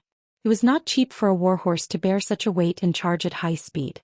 If converted to RMB, it would be more than 500,000 renminbi. Basically, at a glance, any standing horse that was less than 1.7 meters tall was not a warhorse. So, raising a knight regiment was equivalent to raising at least 5 infantry regiments. These knight regiments were the treasures of the various kings and were rarely seen. The Gilneas kingdom lacked horses, so they directly pulled out their main infantry regiment. When Antonidas told Lothar that there would be a group of 200 mages led by one of the 6 members of the Kirin Tor Council, Lothar was grinning from ear to ear. He gave Duke a thumbs up. "Thank you, child. I see a holy light in you. You have a beautiful heart that shines brighter than gold." The next moment, when Alonso's wrinkled hand touched Duque's shoulder, Duque's entire body emitted waves of gentle platinum light. This was the effect of Duke inheriting the moral integrity of a certain mage god. "Haha. Child, I didn't expect that apart from your amazing talent in the path of mystery, you also have unparalleled talent in the path of holy light. If one day you can't continue on the path of mystery, the Stratholme Cathedral's door will be open for you." Awkward. What an awkward situation. So, after inheriting Mediva's moral integrity, I can become a holy priest. Duque thought that as a modern transmigrator, even if he became a priest he would only be a shadow priest. This feeling was really like a dog crying. Not only Duque but the other nobles were also pointing at Duque. No one thought that Duque, who burned 100,000 orcs to death, had the heart of a saint. Chapter 224. Of course, Duque did not have high hopes of becoming a divine archpriest. There were as many bosses as there were stars in the sky. He did not know when he would die twice and he would lose his integrity. Hence, Duke was very touched by Alonso's invitation, but he refused to accept it no matter what. At this time King Dolan came up and patted Duque's shoulder. "Forget it. Archbishop Alonso's, I think a good guy like Duque should not be a saint. The world needs him." And Dolan suddenly smirked. Duque suddenly shuddered. It was a bad feeling. Sure enough, Duque was shot in the next second. Actually, if Duque is willing to use his fleet as a betrothal gift, I am willing to betroth Jaina to him. Not just Dolan, even his brother-in-law Drake, who had a black forehead, said, "I'm told that you look mature but you're actually only 15. My sister is only 12. Duque almost choked on his own saliva and ran to his corpse. Forget it. In the history, Jaina sold her father and caused the death of her father and countless rumored boyfriends. Even if I can resurrect, I can't handle it." Duque decisively shifted the blame. "Haha, I'll pass. I don't want to piss off Prince Arthas." At this moment the 12-year-old Jaina had already shown her potential as a beauty. Arthas, the unlucky childhood sweetheart, was head over heels for her. A little later she would attract the heart of Kale, that's the Prince of Kuel Salis. Oh, if it's a fair competition I won't say anything even if my son loses. Terenas walked over. Duque continued to change his target. I don't want to be the public enemy of the Dalajan stars. That's strange. Isn't it natural for explorers of the mysterious path to seek a partner with the same magical talent? Archmage Antonidas came over to make up for it. Duque cried in his heart. You guys, why are you so obsessed? Do you think you're the aunties of an illegal matchmaking agency? Duque stuttered. At this moment all of these old and sly fellows could see that Duque had an inexplicable resistance to the name Jaina. Dai Lin was magnanimous. He laughed and patted Duque's shoulder. It's all right. Perhaps you will change your mind after you see the jewel of Kultiras in my house. Terenas waved his hand. Kalia, come here. His father. A generous and gentle voice came, and the bones of the surrounding young nobles all softened. Kalia Menethil was the second in line to inherit the throne of Lordaeron. She was the elder sister of the famous Arthas in the future, and she had a good relationship with Arthas. It had to be said that Princess Kalia had inherited her mother Queen Lian's beauty. She had a quiet oval face, extremely exquisite and noble features, and soft golden hair that cascaded down to her shoulders like a waterfall. When Kalia, who was wearing a white dress, walked gracefully in front of Duque, intentionally or unintentionally showing off her exquisite figure. Everyone around could not help but gasp in admiration. What a perfect beauty. She was only 15 years old. If she became an adult, how beautiful would she be? Lothar whispered in his loud voice, "Damn, I almost want to marry again." This joke was met with a burst of friendly laughter. A faint blush appeared on Princess Kalia's face, but she still greeted him graciously. "Good evening, Duke Marcus." Lothar, this bastard actually tricked Duque. "Hey young man, the princess greeted you. Don't you feel embarrassed if you don't give her a greeting gift?" For a moment the surrounding nobles jeered. Gift. Gift. Gift. Anyway, everyone knew that Duque was a tycoon. Didn't the cunning Terenas want to more or less trick Duque? "Kid, at least give me 10 pounds of pearls, right?" Duque was actually poor. Although he did not care about money, there were hundreds of thousands of refugees, and he had come to Lordaeron to show off. He really did not have much money left. Because of the war, the nobles instantly tightened their purse strings. It was difficult to sell luxury goods for a high price now. Something like 10 pounds of gold pearls, Duque did not want to give it. Moreover, she was the princess of Lordaeron, the strongest of the 7 kingdoms. Would she care about this? Of all things she could not lose face. Duque gently waved his mage cloak. He was just short of saying, "Get out of my way, I'm going to show off." Then Duque made his move. During the days of training in Karazhan, although Duque did not create an ice circuit that was comparable to the arcane fire magic circuit, but there was still a small circuit of ice magic. Duque pointed his finger, and the wine in the waiter's hand suddenly flew into the air. As Duque's left index finger moved nimbly, the wine suspended in the air actually started to spin. What kind of magical control was this? Duque's understanding and control of elemental magic was completely beyond the imagination of an archmage like Antonidas. The show continued and a cold breath emerged from Duque's palm. Crystal clear ice petals formed in front of everyone's eyes. An ice rose made of ice elements. Under the brilliant light, every single ice rose petal could be seen clearly, layer upon layer, forming a blooming rose. Not only that, but there was also a faint flame flowing in the cold flower path and petals flickering. Just this dreamy appearance alone caused the ladies in the audience to exclaim. At this moment Duque was possessed. He did not know why, but he remembered some classic scenes from movies. He did a perfect hand kiss, imprinted his perverted pig mouth on the back of her snow-white and soft hand, and then handed over the rose of ice and fire that was enough to kill the heart of almost any girl. "Your Highness Princess Kalia, only the most beautiful rose can match the most beautiful you. I hope you like this little gift." With that, Duque retreated with great style. To be honest, Princess Kalia had seen all kinds of luxurious gifts, but she had never seen such a creative, high-end and classy magic rose of ice and fire. Tyrrhenus turned his head slightly to look at his court archmage. The old archmage shook his head in shame. He was telling his king, "I can't do such exquisite magical control." On the other side, the princess was completely drunk. Her aqua-blue eyes stopped moving, and in her field of vision, there was only this beautiful dreamy rose. The flickering flame in the rose had attracted all her attention. She did not even know that her face was blushing so beautifully. Chapter 225. Her Royal Highness even forgot to return the greeting. After a full 10 seconds she seemed to have snapped out of it and raised her head. She lifted her skirt with her left hand and bowed gently. "I'm sorry I've been rude." "Thank you, Duke Marcus. Your gift is so perfect that I was dazed." Beside her, a noble girl had already whispered, "Oh my God, if someone proposed to me with such a rose, I'd probably be willing to marry him immediately." Her unrestrained voice made Princess Kalia blush all the way to her neck. She suddenly turned around and walked away. Sorry, I'm a little uncomfortable. I've been rude."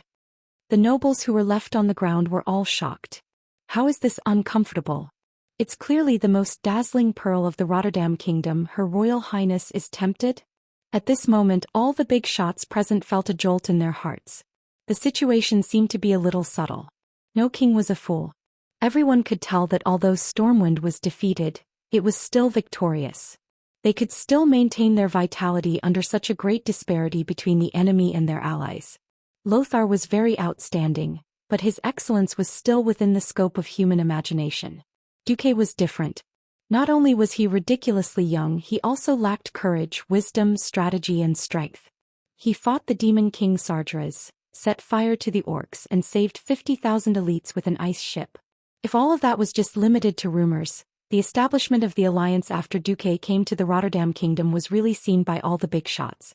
Everyone knew that without Duque's intelligence and deductions, the alliance would not have been established so quickly. Everyone knew that without Duque the kings would not have made a promise so easily just now. Perhaps without Duque the alliance would still be established and the troops would still be sent.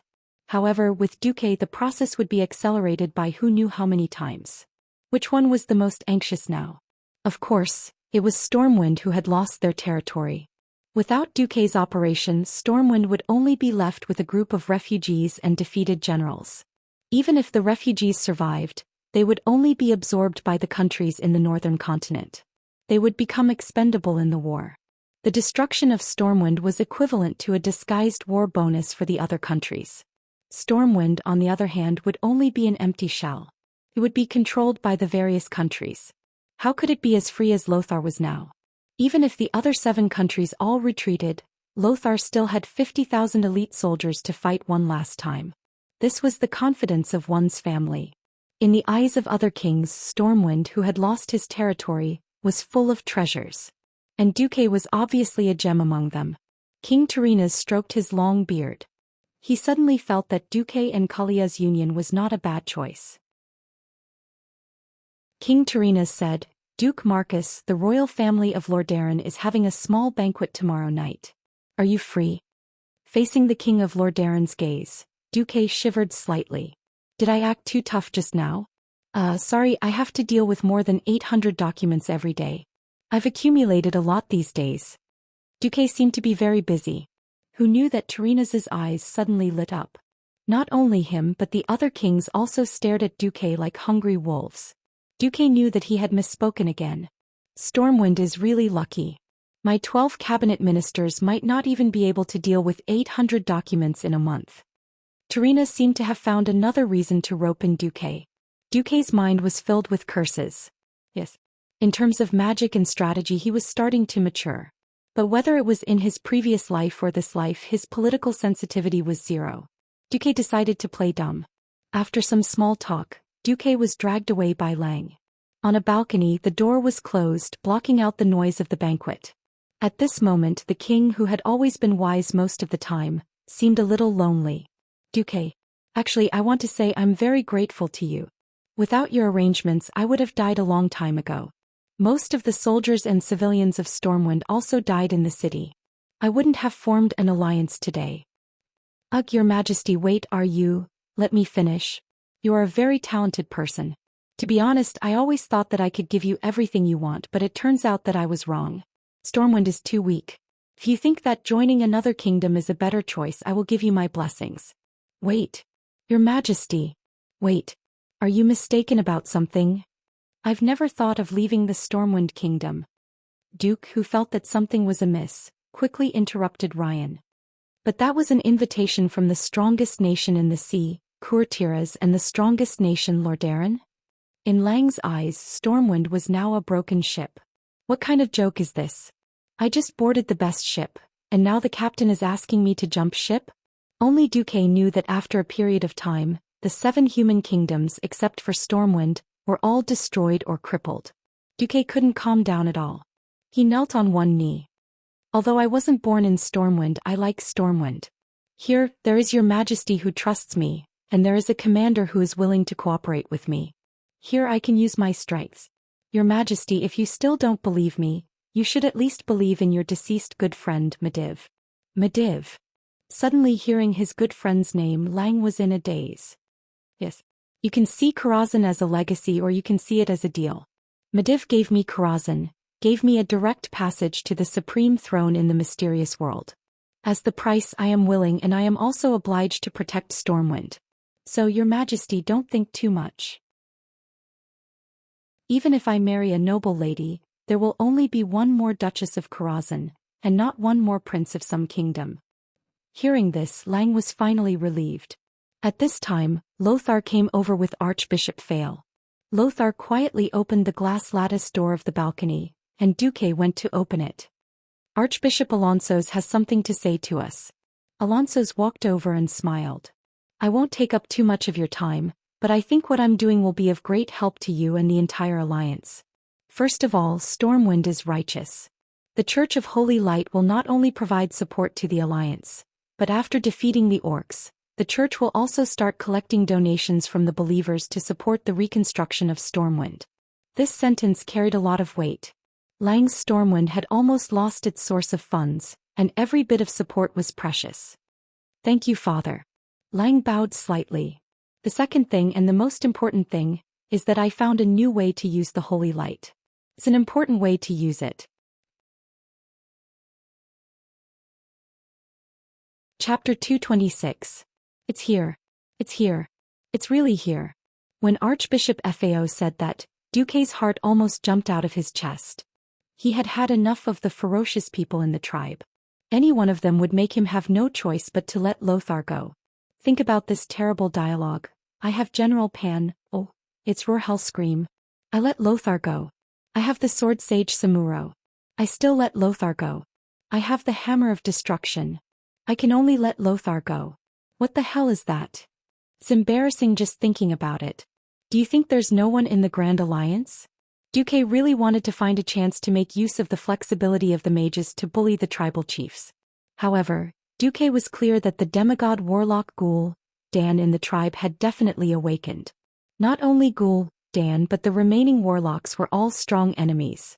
Under the confrontation between the two armies, Duque had almost no chance to get past the warlocks and directly beat up the chiefs. But it was completely different now. The glorious name of Alonsos Fao was not remembered by the majority of players before Duque's transmigration because of his holiness, but because he was the mentor of the first 5 paladins. Among the 5 gold saints, oh no, among the 5 paladins, 4 of them were monsters that were so fierce that they did not seem human. In history, except for a guy who was shoved in by Lothar to make up the numbers, the 4 of them had left their names in history. It was a little exciting to be able to witness the birth of the first paladins.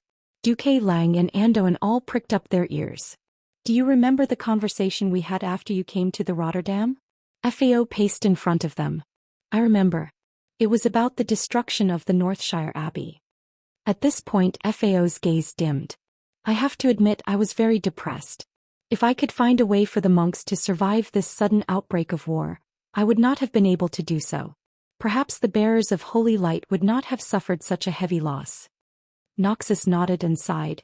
Indeed, the path of holy light of the priests does not allow them to wear any equipment above leather armor. Thin cloth clothes do not give them enough protection at all. In the face of the orcs' great strength, we are still weak even with our full armor, let alone the priests who have almost no armor at all. Fail smiled, a genuinely happy smile. When I was thinking hard about these problems, an idea suddenly appeared in my mind, as if the holy light had enlightened me. Have you found a way? Lothar asked. That's right. Fail clapped his hands and said, I will establish a new branch of the church, the Holy Knights. Not only did they have devout faith, but they also practiced a lot of battle techniques. Not only did they receive combat training, but they also received training in prayer and healing. These brave warriors will have both military and spiritual abilities, especially the ability to use the power of the holy light to bless themselves and others. Can you really do it? Noxus was full of doubts. He didn't think that a priest who could only heal soldiers could charge to the front line to kill the enemy. Duque almost wanted to remind Lothar that it was the two he saw in the palace that day. But Duque held back. Fail smiled and made a gesture of blessing. Lothar and the other two saw a wave of holy power suddenly converge from Fail's body, whose whole body was glowing. It gathered above Fail's head and formed a holy seal shining with red light. That holy seal was obviously full of power and strange power, but the three of them felt a sense of peace and tranquility at the same time. An indescribable sense of happiness reverberated in their bodies. Is this the power of the Holy Knights? Lang muttered to himself. Yes. Fail smiled. Duque impatiently asked, have you found suitable candidates? Actually, I have found 4. You can meet them tomorrow morning. But if you have more suitable candidates, you can also provide them to me. I want to personally enlighten them with the holy power in their bodies in the holy city of Stratholme within a week. At this moment Duque was excited. This wasn't some fake great master randomly blessing a female benefactor's body. This was the enlightenment of the one and only holy light grand teacher in the world of Azeroth. Perhaps the 4 legendary guys were already very powerful before they became holy knights. But before they were enlightened, there was a limit to how powerful they could be. After enlightenment their strength would simply break through the sky. Thinking back to history, Wother dared to charge against thousands of orcs with just 12 holy knights. Just the thought of that scene made his blood boil. Easily seeing the eagerness on Duque's face, Lang also smiled. Duque, are you very optimistic about Father Fail's plan? Yes. Absolutely right. That's great. Duque was not stingy with his praise. I think this is definitely an epic-making new force. Not only will I let my follower Reginald Windsor come to receive enlightenment, I strongly recommend that Duke for Dragon come as well. Bolvar. Lang was a little puzzled. Your Majesty, don't you think it's very suitable? Duke for Dragon has an extremely devout faith, a fair heart and superb combat skills. Of course, in Duque's heart, Bolvar was much worse than Anduin at this moment. He would still be sending himself to death if he met the chief of a large clan. After hearing Duque's words, both Lang and Anduin felt that it was a good idea. Anduin asked, who will watch over the South Shore army if Bolvar comes over too? Lang smiled. Of course it's me, the general of the alliance. After saying that, Lang gently punched Lothar's chest. The unparalleled trust between a king and a subject was completely revealed. Thank you for your hard work, Your Majesty. Lang waved his hand. Just get rid of the orcs as soon as possible and take back our Stormwind city. On the morning of the 13th of October, the whole city was in an uproar over the establishment of the alliance. Lothar and Duque arrived at the main courtyard of the Rotterdam Cathedral. They had already had breakfast and were waiting for the arrival of Archbishop Fail. At the appointed time, the Archbishop appeared and walked over calmly. Thank you very much for accommodating an old man like me despite your busy schedule. He turned around and waved his hand, and 4 men appeared from the end of a nearby corridor. They walked towards Fail in high spirits. Duque's eyes lit up all of a sudden. 4 burly men, each of them wearing shiny armor. Every part of the armor, the shield in their hands, and the top of their helmets had the emblem of the Church of Light. All of them were carrying a sword, and from the way they walked, Duque could tell that they were at least skilled swordsmen. The only problem was that the armor and weapons were brand new. Not to mention the marks of intense battle or repair, there wasn't even a stain on them. Chapter 227. If you didn't guess wrongly, there might still be some dishes to order now. No, that should not include Uther and Tyrion for din. When the orc slaves wreaked havoc in Rotterdam a few days ago, they had already started killing. However, at that time they were using hammers and now they were using swords to pretend to be gentle. Come to think of it, they were meeting the commander-in-chief of the coalition army now, not going into battle to kill the enemy. Why would they use the king's hammer? Oh, why would they use the king's hammer? Anyway, in order to give the commander-in-chief a good first impression, they naturally had to look good. Few people would bring their own background music when they appeared, and Uther was clearly one of them. He was handsome and elegant, coupled with his burly figure and sunny appearance, as well as the faint glow of holy light wrapped around his body. If one took a closer look, they would feel as if they were listening to the organ playing hymns in a church, and the faint but melodious singing of the holy children echoing in their ears, giving them a feeling that even their souls had been sublimated. Please allow me to introduce Uther, Siden Dathahan, Tyrion Ferdin and Turayan. Fail pointed at them and smiled like a proud father who was promoting his sons to the parents of the women at a blind date. They will be very important members of the Silver Hand Knights that I am about to form. Fail paused for a moment, and then introduced Lothar and Duque to the 4 paladin-in-waiting. This is Sir Anduin Lothar, the general of Stormwind City and the commander-in-chief of the Alliance. And this young mage is his colleague Duke Marcus, the great hero who killed the demon king Sargeras and burned hundreds of thousands of orcs. Fail smiled. Now it's time for you young people. The 6 of you have a good chat alone. The archbishop nodded to everyone and left the courtyard. Duque had never thought that he would one day be worshipped and sought after by those famous and powerful people of later generations. However, thinking about it, Duque had long been famous. In fact, Lang had also intentionally or unintentionally promoted Duque's reputation through MI7. Compared to Lothar's series of inconspicuous achievements, Duque's deeds as a young hero were more legendary. The more desperate the situation was, the more people hoped to see a hero, a role model, a leader who could lead them forward. Duque did not disappoint. Therefore, Duque's reputation also rose. You couldn't kill Sargeras back then? I'm sorry, but nobody knows how to destroy the fallen Titan's soul. Just how powerful are demons? When I have time I can teleport you to Karazhan. It's attacked by demons once a week on average. Lothar and Duque were surrounded by the candidates. Turalian, the shortest of the group, seemed to shrink back. Others, like Uther and Tyrion, were relaxed and at ease. Compared to Duque, who was familiar with the future, Noxus was still doubtful. He didn't know what this new class would bring to the Alliance's army.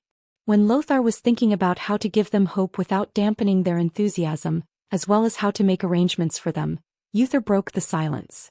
Dear Commander, the Archbishop has told us the direction to go. We are also very clear that we are about to face an extremely cruel battle.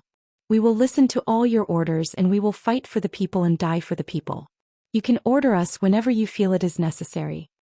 Uther was a tall man with a chiseled face, and his expression was always full of determination. There was a faint golden glow in his sea-blue eyes. It was a gaze that was almost holy. From his words and body language, Duque and Anduin could feel Uther's devotion to the holy light. He was more fanatical and determined, but lacked the passion and delicacy of Archbishop Fail. Siden Dathahan, who was the tallest and was labeled as 2.03 meters by Duke's system, had an even thicker warrior's aura. He waved his fists forcefully. We don't ask how many enemies there are, we only ask where they are. We will completely defeat those orcs and drive these dirty and cruel fellows back to their planet. Tyrion Fordring was equally firm in his faith, but he was not as fanatical as Uther. He chatted with everyone amiably. The last one was Turalian. The short paladin candidate did not actively participate in the discussion of faith. Instead, he talked about the war and the state of affairs. For example, he said, if the Horde doesn't have superior shipbuilding skills that can shorten the time of building a ship to a few months, then it's very likely that the orcs will crush our defense line with their sheer numbers. The pleasant conversation made time pass quickly. It was almost noon and Lothar, the commander of the Alliance, had to attend a luncheon. After the 4 paladin candidates bid farewell, Lothar chatted with Duque as they walked. What do you think of them? Uther, Siden and Tyrion are all sharp knives against the Horde.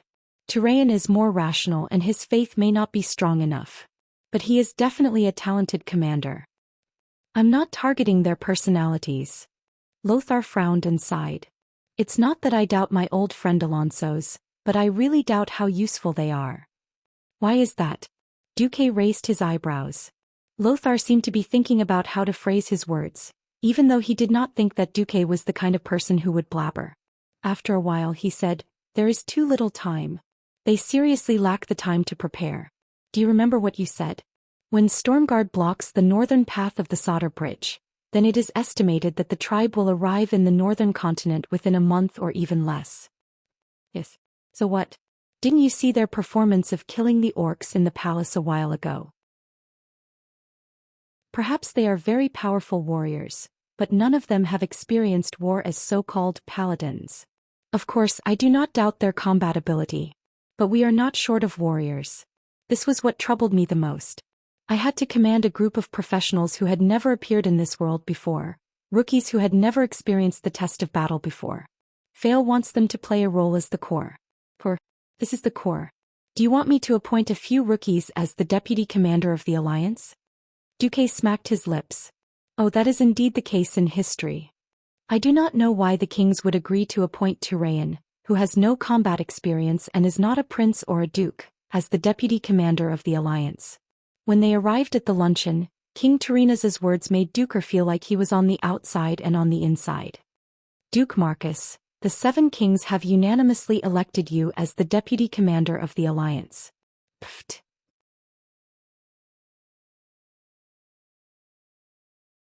Chapter 228. Duque choked on the wine he had just drunk, which amused Terenas and Andoin. Cough cough cough, why me? Don't tell me you're not going to choose the holy knight that Archbishop Fao recommended? Duke whispered his doubts. At the long table, Terenas elegantly put down the wine plate in his hand. That's also a choice. Terenas looked at Andoin and Andoin immediately gave him a knowing look.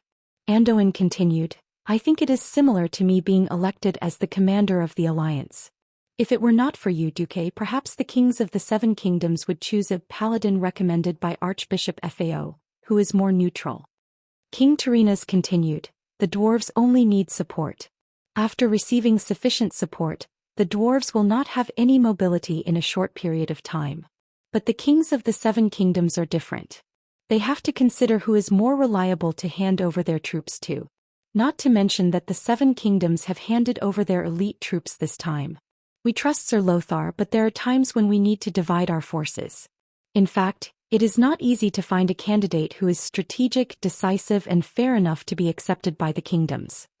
Andoin continued, I understand that the Archbishop wants the paladins to perform a miracle, but why should we take an unnecessary risk when there is a better and safer choice? Terenas chuckled, his white hair swaying in the wind. At this moment he looked a little cute in Duque's eyes. There is a ready-made, publicly recognized, fair and neutral candidate with an impressive battle record. Why not choose a completely unknown newbie? That is the greatest absurdity. Duque was a little embarrassed and he finally felt that he had changed history. Yes, he had forgotten that he was the most suitable one. In history, Lothar almost went to the northern continent alone. Being born in Stormwind City, he naturally could not affect the interests of the 5 kingdoms of the northern continent, Kakur-Tiras. It was the same for Duque.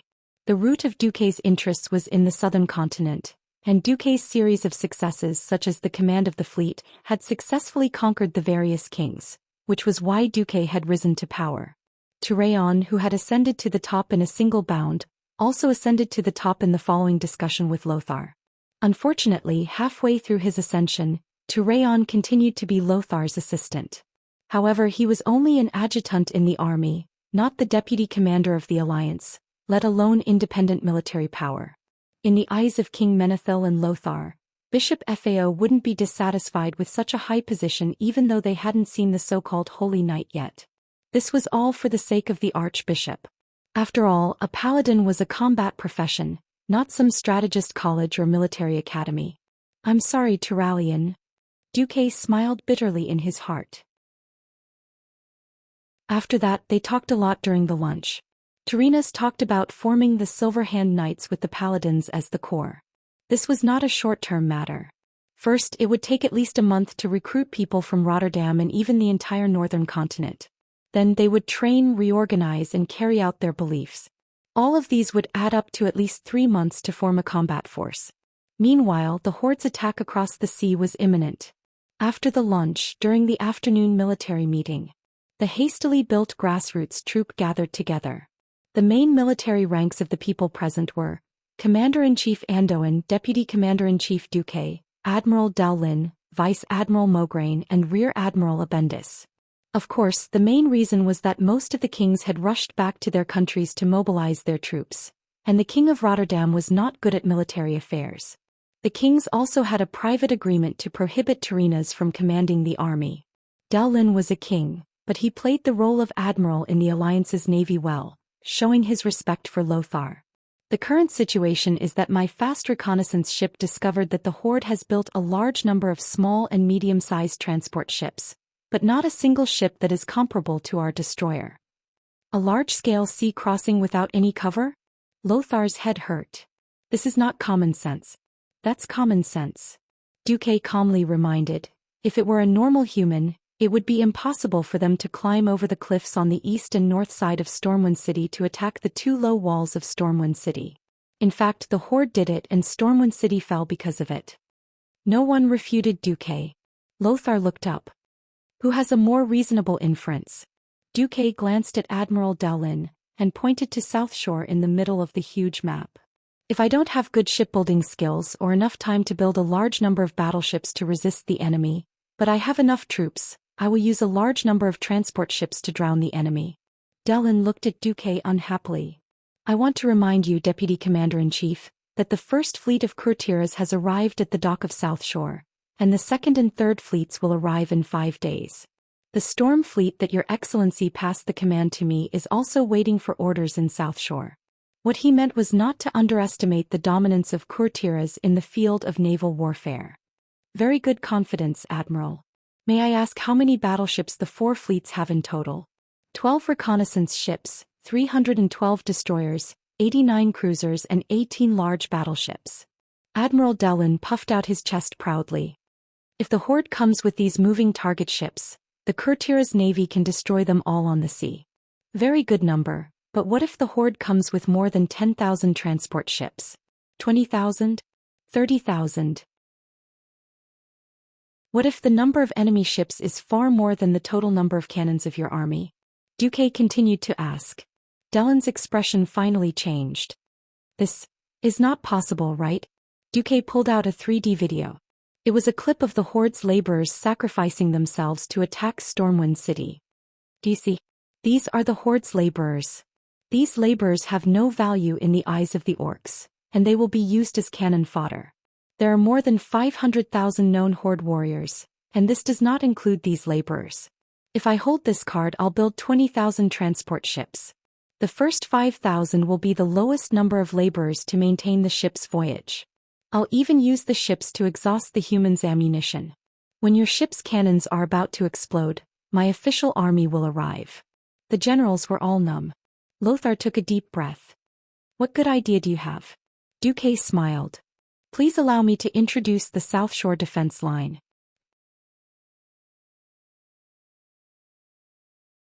Chapter 229. Duque was very busy. After introducing the South Shore Defense Line, originally he would have continued with the military discussion. In his imagination, in the next week all the big shots would be discussing the same thing. Which path the Horde would most likely come from, where they might attack, and how to quickly mobilize the Alliance's army to that area. It was autumn harvest time and not every country was called Lordaeron. Not every country had enough food reserves to feed the entire country for a year. For Gilnis, Alterac and a few other countries, they had to at least block the damned Horde outside before their important hinterland and crops were trampled. But Duque was invited away. As one of the only 2 Breaking Dawn wizards in the world, Antonidas was a very special existence in the Alliance. He hoped that Duque could participate in an exchange with the Kirin Tor Council. The Kirin Tor Council was fundamentally different from the Tirisful Council that Sargeras had destroyed. The Kirin Tor Council only governed the Dalajan Kingdom, while the Tirisful Council was a world organization that mainly fought against demons and prevented the abuse of magic. Duque couldn't refuse his request. I've already asked the Chief Commander for leave for you. Although I'm a little sorry, the Kirin Tor Council hopes to meet you in the Dalajan. I'm sure you're familiar with teleportation portals? Antonidas, who had a long white beard that almost reached his belly, chuckled at Duque. Duque nodded. Then arcane energy flowed out of Antonida's hands. Spatial lock. Arcane energy harmonization. Spatial scan. A series of small enchantments dazzled Duque. When he counted to 3, Duque stopped counting. Anyway, the system genie had already recorded it for him. He would study it slowly when he had the time. When he stepped into the purplish-red portal that seemed to be breathing and contained a strange arcane wave, Duque immediately felt the difference in magic between him and Antonida's. With the help of the system, Duque was already very strong. In terms of quality, there was a huge gap between them and even Morningstar wizards, let alone Breaking Dawn wizards. Antonida's had only used the strength of a Morningstar to open the portal. Duque also knew how to teleport. However, when he was traversing through space, Duque was more like playing dodgeball. He carefully avoided one unstable space after another during the high-speed teleportation. He would rather take a long detour than take the risk of passing through any unstable area. Antonida's, on the other hand, was different. Apart from those terrifying black hole-level spaces, all the spatial rifts and space obstacles were driven away by his magic power. For example, when Duque encountered a mountain, he would circle around the foot of the mountain, while Antonida's would directly open a tunnel in the mountain. Well, it was the kind that could be completed in an instant. To outsiders, they could only see a purple headscarf embroidered with the symbol of the Dalajan Kingdom and a huge cloak that covered their entire body. Everything else, such as their body shape, face, and even gender, were concealed by their clothes and magic. What the hell is this? Are they inviting me to be judged? Duque was furious. Antonida's keenly sensed Duque's anger and he apologized. I'm sorry, the Kirin Tor counselors are all selected in secret. Because we have a more democratic national system, the votes of the counselors on key matters will affect the policies of the entire country. So in order to avoid being bribed, threatened, or any other kind of pressure, other than me as the chairman, they all use this method to meet outsiders. What angered Duque the most was not this, but the look in their eyes. In their eyes, there was no such thing as a deputy chief of the alliance, only a lowly sky mage. Enough! Duque shouted, causing the 6 counselors to tremble. I am not a Dalajan mage and I am not a prisoner here to be judged. Raise my chair. Take off your masks. It is basic etiquette to show your true face. If you can't even do this, I will return now. The alliance will not be unable to defeat the Horde without you, Dalajan.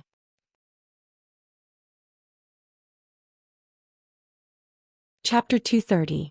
Duque's words were very serious, and several counselors immediately retracted their contemptuous gazes. But this was not enough. Please understand our secret principle. Humph. Duque sneered mercilessly, expressing his disdain for this pretentious game of shadow. Duque was very clear about the thoughts of these counselors. Why did the Kirin Tor Council invite him here? To put it nicely, it was to exchange information. Of course, this was the main reason, but there were also many secondary reasons. For example, after entering the alliance, would Pharaoh be treated the same as a normal knight? Perhaps they felt that directly pressuring Noxus, who was originally a warrior, was a little too obvious, and the effect might not be good. So they first looked for him who was younger and more familiar with the magical domain. Also, there was another important reason: Karazhan. As the Dalajan that claimed to be the only holy land of mages for thousands of years, they were very unhappy that there was a Karazhan in the south of the continent that could compete with them. After all, this shook the Dalajan's only transcendent position. However, Medivh was so arrogant that the Dalajan could not do anything to Medivh. Not being able to touch Medivh did not mean that the Kirin Tor Council could not do anything. That was why the Violet Eye was born. This was a secret organization established by the Kirin Tor Council to investigate Medivh and monitor his activities. It was a secret branch of the Kirin Tor Council that ruled the Dalajan. Their mission was to monitor Karazhan and its master, Medivh, who were filled with spatial cracks. To put it nicely, it was to prevent things from getting out of control. To put it bluntly, once Medivh fell, they would be the first to reap the benefits. In fact, even Khadgar was originally a spy sent by the Kirin Tor to Medivh's side. However, Medivh generously accepted Khadgar as a disciple. In the original history, not only did Khadgar righteously get rid of Medivh, who was possessed by Sardras, but he also took good care of his mother's family, and helped the Violet Eye transport Medivh's treasures and most precious books back to the Dalajan. It sounded like as a disciple, Khadgar inherited his master's legacy and had the right to do with it, right? In theory this was true. But considering that Lang collected magic books for his good friend, Medivh, and also in order to create a new holy land of magic in the south, Khadgar's actions were very unkind. Originally, Khadgar was definitely a saint to the Alliance, but to the Stormwind Kingdom who had spent a lot of effort to build Karazhan and provided a large number of magic books, Khadgar was definitely a bastard who helped others. But in that time and space Lang also died and later on Noxus also died. The young King Varian had no one to complain to, and Stormwind also lost control of Karazhan. But now Karazhan was in Duque's hands. The Dalajans still wanted to get their hands on it? Don't even think about it. This was why Duque was so unyielding. Duque ignored Antonida's explanation and said sternly, "Sorry, I'm a stubborn person. I also have a mysterious talent that allows me to see through appearances. For example, when I was still a magic apprentice, I directly discovered that Medivh was possessed by Sardras. So your so-called secrets are meaningless in front of me." As soon as he said this, the entire Kirin Tor parliament fell silent. Every counselor's eyes were filled with disbelief. As a transmigrator with the system elf, Duque easily locked onto his first target. It was in existence with the same magic circuit as him. Although the magic covered up a lot of the aura, those eyes could definitely help Duque analyze it with one look. He stared straight at the figure on the left. "Hiding in the shadows will bring shame to the name of the Sunstrider, Prince Kale, that's." Duque immediately heard a surprised gasp from under the man's mask, but it quickly turned into a chuckle. "You're right, young Duke Marcus," the mage replied. "Personally, I also think that talking to a dark figure is too rude for the Alliance's deputy chief commander." With a quick gesture and a low incantation, the disguise on the elf prince disappeared, revealing the gorgeous violet and gold robe he was wearing. As a high elf, Kale, that's had a full 100 points in terms of appearance. He had long, silky blonde hair that could sell shampoo advertisements. That head of golden hair that felt more luxurious than gold silk slid past her shoulders, matched with that incomparably delicate all-shaped face and the incomparably sexy red lips in the eyes of a silly girl. Perhaps a wink was enough to make all the girls who followed Korean dramas before Duque would be willing to jump into a river for him. But Duque hated him. Men hated men who were more handsome than themselves. Don't ask why. Kale, that's expression had a hint of vigilance towards Duque's slight disgust, but his good upbringing allowed him to maintain his elegance. "Is this better?" "Much better, thank you," Duque said. He turned to look at the counselor on his right. "What about the others? Do you want me to continue?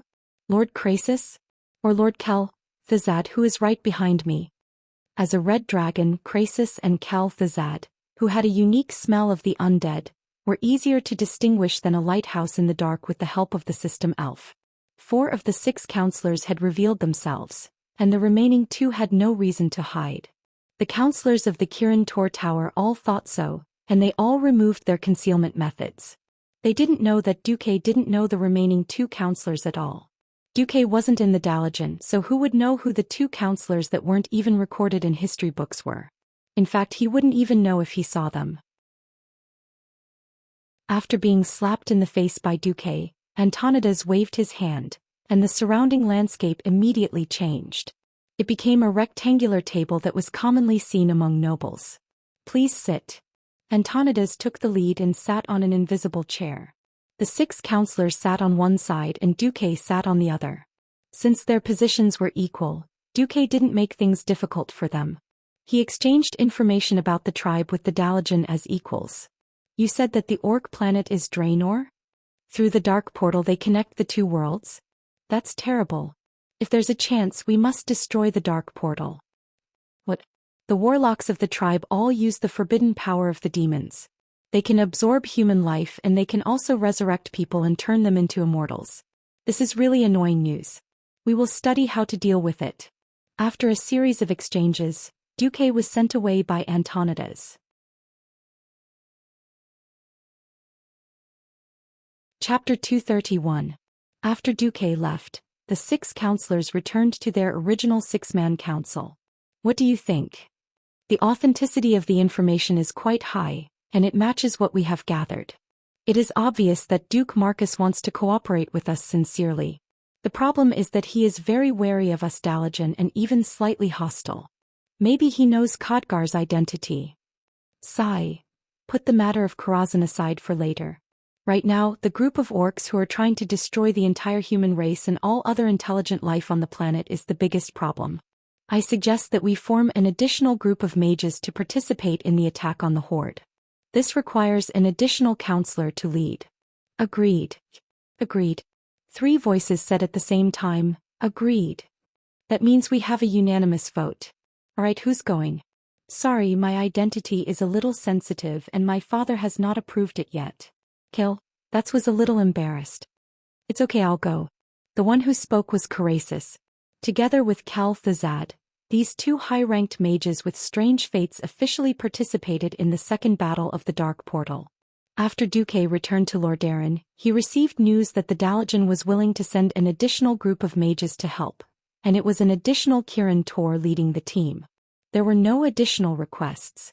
Lothar gave Duque a big bear hug on the spot, almost strangling Duque to death. I actually did nothing. Duque felt wronged. No, you making a trip there is the greatest contribution to the Alliance. You don't have to say anything, I know. Lothar was so touched that tears were about to come out. He had gone to Dalaran to threaten them. Just one round of acting tough had such an effect. Duke was speechless at the thought of it. Thinking of the good cards that the Horde would have next, Duque felt that his side was not good enough. Duque had originally wanted to watch the first-generation paladin transform into a magical uncle, burst. But a piece of news made Duque's good mood disappear. Vara sent a message. The fishman was unstable. At that moment, Duque really felt as if he had just woken up. To be honest, the Murloc army had always been Duque's private territory. I don't care about the 3rd, 4th, 5th and 6th battles. I don't care if the Calamity army runs rampant on the continent or if Arthas kills his father and teacher to destroy the entire continent. If I really can't handle it, I'll hide in the middle of the sea and become an island master, shouting, I'm going to be the pirate king. At least I won't have to turn into a ghoul. How could he say that the mermen were unstable? Duque rested for a while and told Andoin that the merfolk in South Shore town were a little troublesome before teleporting away. Originally, South Shore did not have a teleportation point. However, as the inheritor of Astral Mage Mediv and a die-hard fan of Blitzkrieg, before leaving South Shore, Duque had drawn a huge teleportation portal in his temporary wooden house. Right in front of Andoin and Dylin, Duque raised his hand and countless azure runes floated out of Duque's hand and danced in the air, forming ribbons of runes that spun endlessly. The huge magic formation with a diameter of more than 3 meters spread out under Duque's feet, and everyone was dazzled by it. In the next moment, Duque's figure seemed to have been sucked into a small black hole, and disappeared from the lawn of the palace. Dylin shrugged. Being a mage is really convenient. Once my baby Jaina has mastered it, I'll ask her to play with me. Lothar rolled his eyes. Did you have dinner last night? Of course. Why do you ask? I want to tell you that teleportation below the Breaking Dawn mage level is terrible. There's more than a 30% chance of dying halfway. Even if you succeed, it's very likely that you'll vomit everything you ate yesterday. Duque appeared in South Shore. The dazzling magical radiance alarmed many guards, and Makarov's son even ran over to greet him after waking up. Duque sighed slightly. When he gained more power, he immediately realized that his foundation was weak. If he sent a few people out, there would be no one to order him around. Van Cleef went to the Western Wilderness, Windsor went to Stratholme to be baptized, Makarov and Vanessa were still in Lordaeron. Itana, whose father was a clerk, was ordered around by Duque as an internal affairs officer, and Darnielle was still playing reconnaissance on the other side of the sea. Duke pondered if he should find an opportunity to recruit 2 more underlings to help him. At this time, the commander of the Griffin Legion, General Tom Seamus, rushed over with his guards. It's Duke Marcus. Your Naga said that you're rushing back and they want to go ashore. Lang had yet to return to South Shore and Bolvar had been transferred away. General Seamus became the temporary supreme commander here. He was very nervous, but when he saw Duque appear, he was obviously relieved. Oh, Vara, ask her to come over. Not long after, Vara came over with 2 burly male Naga. Master. Vara and the male Naga bowed together. Duque deliberately said in the Murloc language, What's wrong? Are the Murlocs going to rebel? No, the old blind man and the other Murloc leaders have repeatedly asked to see you, Master, saying that there is a prophet who must see you. I can't suppress it. Because tens of thousands of Murlocs followed their request. You can't suppress it. Duque was a little stunned. The Naga's suppression on the Murlocs was absolute. It was like a tiger could easily clean up a lamb. Duque touched his chin. This so-called prophet is a bit interesting. Sorry, I dare not be too forceful. After all, I have not yet recovered all the Naga forces on Hillsbrad Beach. Oh. It's a Naga clan called Thorns that is active in the east of South Shore. Without the help of the Murlocs, it will be difficult for the current Furious Scale clan to complete the Master's task. When saying this, Vara's body was trembling slightly. The longer she followed Duque, the more she found Duque's strength and unfathomable. Vara was not an unintelligent creature. On the contrary, it was because of her high intelligence that she could see Duque's status and power. In Vara's view, hundreds of thousands of humans, nearly 100,000 troops, and more than 100 warships here were all led by Duque. Duque's order that the Naga and Murlocs were allies must be obeyed by hundreds of thousands of people. If the Murlocs hurt humans for no reason, they would naturally be severely punished. But a few days ago, a Stormwind officer was in a bad mood. He scolded a male Naga as a monster and stabbed the Naga. As a result, Duque ordered the officer to be whipped 20 times in front of tens of thousands of people and Vara.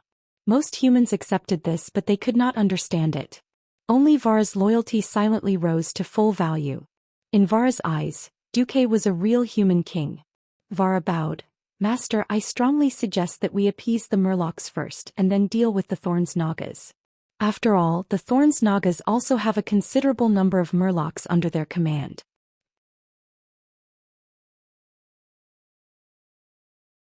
Chapter 232. Which one is closer? I'm asking which one is closer, the spiny Naga or the Murloc prophet.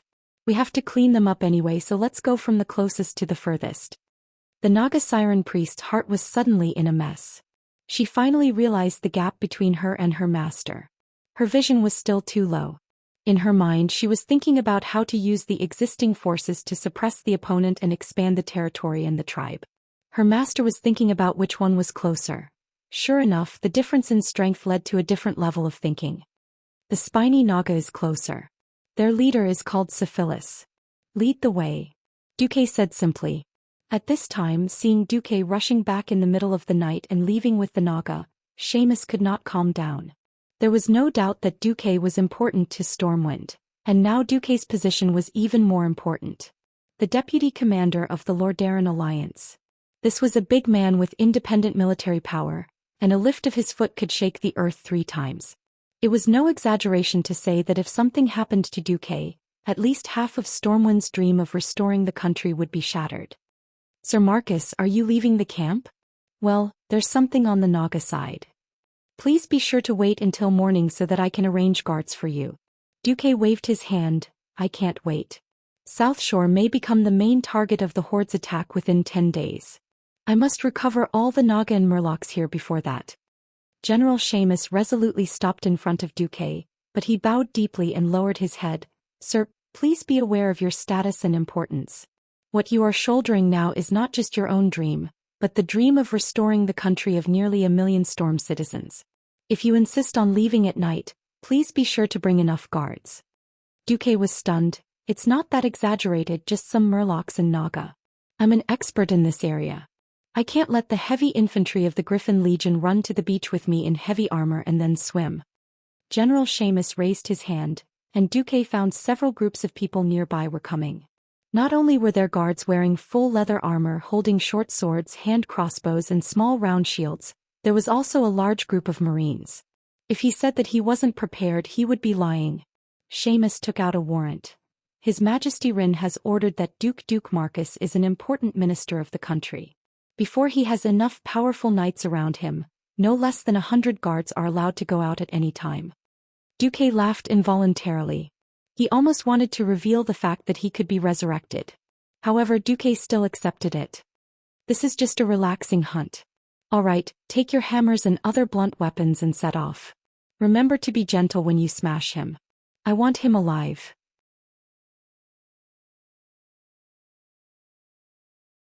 Most of the enemies on land were taken care of by Seamus's men, and those who rushed to the shallow water were dealt with by 1/3 of the male Nagas sent by Vara. All the guys who were blinded were knocked down in just 3 minutes. The defeat of the large force outside in turn caused the Nagas who were still staying in the cave to waver. Even if the leader of the spiny Nagas repeatedly howled, calling the Nagas to counterattack, not many red-finned Nagas dared to come out. Even if they came out, they would be served by several human hammers. This kind of whack-a-mole fighting style was popular with most people, although they almost did not believe that all this was really happening. As Duque said, "This is just an easy hunt. It was not even a warm-up battle. Come on. Show your face." When Duque shot a fireball that could bend into the cave that was only 15 meters deep according to the system's scan, as the specially weakened fireball exploded, the blazing flame forced a female Naga priest with pink fins to roll out. 18 magicians' hands instantly subdued this Naga priest. Duque did not even look at her and directly threw her to Vara. "Teach your kind well. If they refuse to surrender, kill them." The red-finned Naga priest and Vara trembled at the same time. Chapter 233. The first rays of dawn appeared. It was another morning. Although everyone who stayed in South Shore knew that a war was about to break out, the increasing strength still gave the townspeople and the defenders a lot of confidence. Especially this morning, the Nagas who once occupied the entire eastern coastline of the town all came to the beach to be scolded by the veteran Naga wearing the emblem of the 100-handed reaper. No one could understand the Naga language, but it did not prevent them from seeing those red-finned Nagas wearing a pair of special scale pauldrons, which represented the identity of Duke Marcus's private soldiers. Oh, as expected of the Sea King. The Storm Army said so. At this time, Duque was waiting for the tide to recede. Originally, Duque wanted to go and deal with the Fishman Prophet early in the morning, but he was told that the guy was on an island near the southwest coast of South Shore. That place was quite troublesome with many submerged reefs. Even a small boat could easily be unlucky. If people wanted to go there, the best way was to wait for the tide to recede and directly pass through the exposed beach. If it was only Duque, then Duque would directly take the Nagas there. Unfortunately, General Xiamus was with him, so he could only wait until the tide receded at noon. Soon it was close to noon. Duque and his party waited for the tide to recede, crossed the rocky coast and came to an unnamed island. Damn, so many fishmen. There were fishmen in the sea, on the shore and on the shore. Usually the murlocs were in groups of 2s and 3s even on the beach. But now, Duke felt that the murlocs were denser than the poor fish in a can of sardines. They were like a bunch of ants squeezed together. Although it was not to the extent that a needle could not be inserted, at least it was absolutely impossible for a sampan to sail in. There were scales everywhere, huge fish-shaped bodies, big eyes and disproportionate ridiculous hands and feet everywhere. People with trypophobia were absolutely not suitable to see this scene. The arrival of Duque and his party caused a commotion. Vara tried to use the Naga's intimidation to seize control of these fishmen, but Vara failed again. Even though they were afraid and cowering, they never truly retreated or worshipped Walla. General Xiamus' scalp went numb. "Duke, I know that the murlocs play a very important role in your defense plan, but I still strongly suggest that you evacuate first. We should gather more troops to control this situation, for example, let the Stormwind Navy come." Before the formal transfer of command, the former Blood Sail battleship docked on the coast of South Shore was still under Duque's command. From a reliable point of view, Zimos was absolutely right. Duque didn't want to do that. He controlled the fishmen by relying on his immature coercion and deception. To put it bluntly, it was tyranny. Once the pressure built on the terrifying legend was broken, Duque would never be able to control these fishmen again. Even though the fishmen were all trash, they were still very useful when there were a lot of them. For example, when they used the ice ship to transport 50,000 elite soldiers last time, they didn't have the fishmen to pull the ship. Were they supposed to let the soldiers soak their lower bodies in the water and kick around? Humph! Duque snorted coldly, and the arcane circuit in his body suddenly accelerated its circulation. The noon sun in mid-October was still very strong, but under Duque's terrifying magic power, the surrounding temperature dropped sharply. Beep beep beep beep. A series of explosions sounded, and in the distance of 100 meters in front of Duque to the shore of the island, a frozen road emitting a cold light was forming. The murlocs screamed in horror and scattered to the left and right, lest they be sealed by the cold air. They instinctively sensed the existence of danger. In just a few seconds, a 5-meter-wide, 100-meter-long ice avenue reflecting the bright sunlight appeared in front of everyone. J.O. Naka, the Sea King has been added. The murlocs screamed. They flinched and made way for a wider passage. Tom, you stay back a little. Duque ordered softly, and then proudly filled the king's avenue that was emitting ice. On the left was the furious scale Naga priest Wala holding a long sword. On the right was the spiny Naga priest Syphilis holding a spear. Originally, the Naga priest had the highest status among the Nagas. Now the Naga priests of the two clans were crowding around Duque like serving a secular king, which made the murlocs who had not joined Duque more and more frightened. The two murlocs from the western wilderness, Blind Old Man and Fishspear, seemed to feel that something was wrong. These two guys actually rolled over and knelt on both sides of the ice avenue, trembling with fear. Get out. Duque snorted, and the arcane impact was released to the left and right at the same time. At once the two guys with weak willpower flew out while vomiting blood. But the two guys seemed to realize that Duque was stronger. Regardless of their injuries, they came over and knelt a little further away. I'll deal with you later, Duque said in the Murloc language. They came to the center of the island. Duque heard a voice with a mysterious rhythm. Gah, Murlocs are a great race. Duque was annoyed listening to it, so he simply let the system filter it and translated it directly. The thousands of Murlocs below all bowed down. The oracle is right. The Murlocs only obey the true king of the sea. All creatures that do not belong to the sea are not worthy to be the ruler of the Murlocs. Thousands of Murlocs knelt down again. The oracle is right. At this time, at the highest point of the island, standing on a huge pink clamshell, holding a staff like a dragon's claw holding a green crystal ball, a strange Murloc with a large number of water elements wrapped around his right hand pointed the staff at Duque, who had 72 hands of magic. So this human, Duque sneered. The system had completely locked on this so-called oracle who had bewitched his Murlocs and betrayed them. This oracle was very good. As a Murloc, especially in this Murloc race with low intelligence, it was absolutely a miracle that such a Murloc with the strength of a peak Sky Mage could be born. However, what Sky Mage in front of Duque was definitely not enough. No matter what the reason was, as long as this Murloc prophet said something against Duque's rule, then even if he had to kill all the Murlocs here, Duque would not be merciful. At this moment, Duque's magic circuit had already circulated at full speed. All the space passages connecting the elemental realm had already been opened. All the elements in the surrounding atmosphere had already crawled under Duque's feet, waiting for Duque's command at any time. At this moment, the Murloc prophet's tongue seemed to be stuck. What am I, a human? Duque sneered.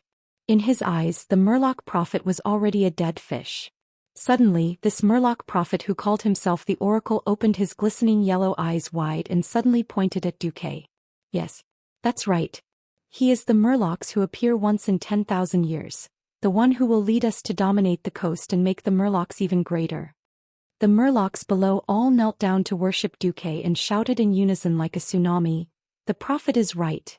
Greetings, my king." What? That you're tuning in to the Zhou Xian's Legacy YouTube channel.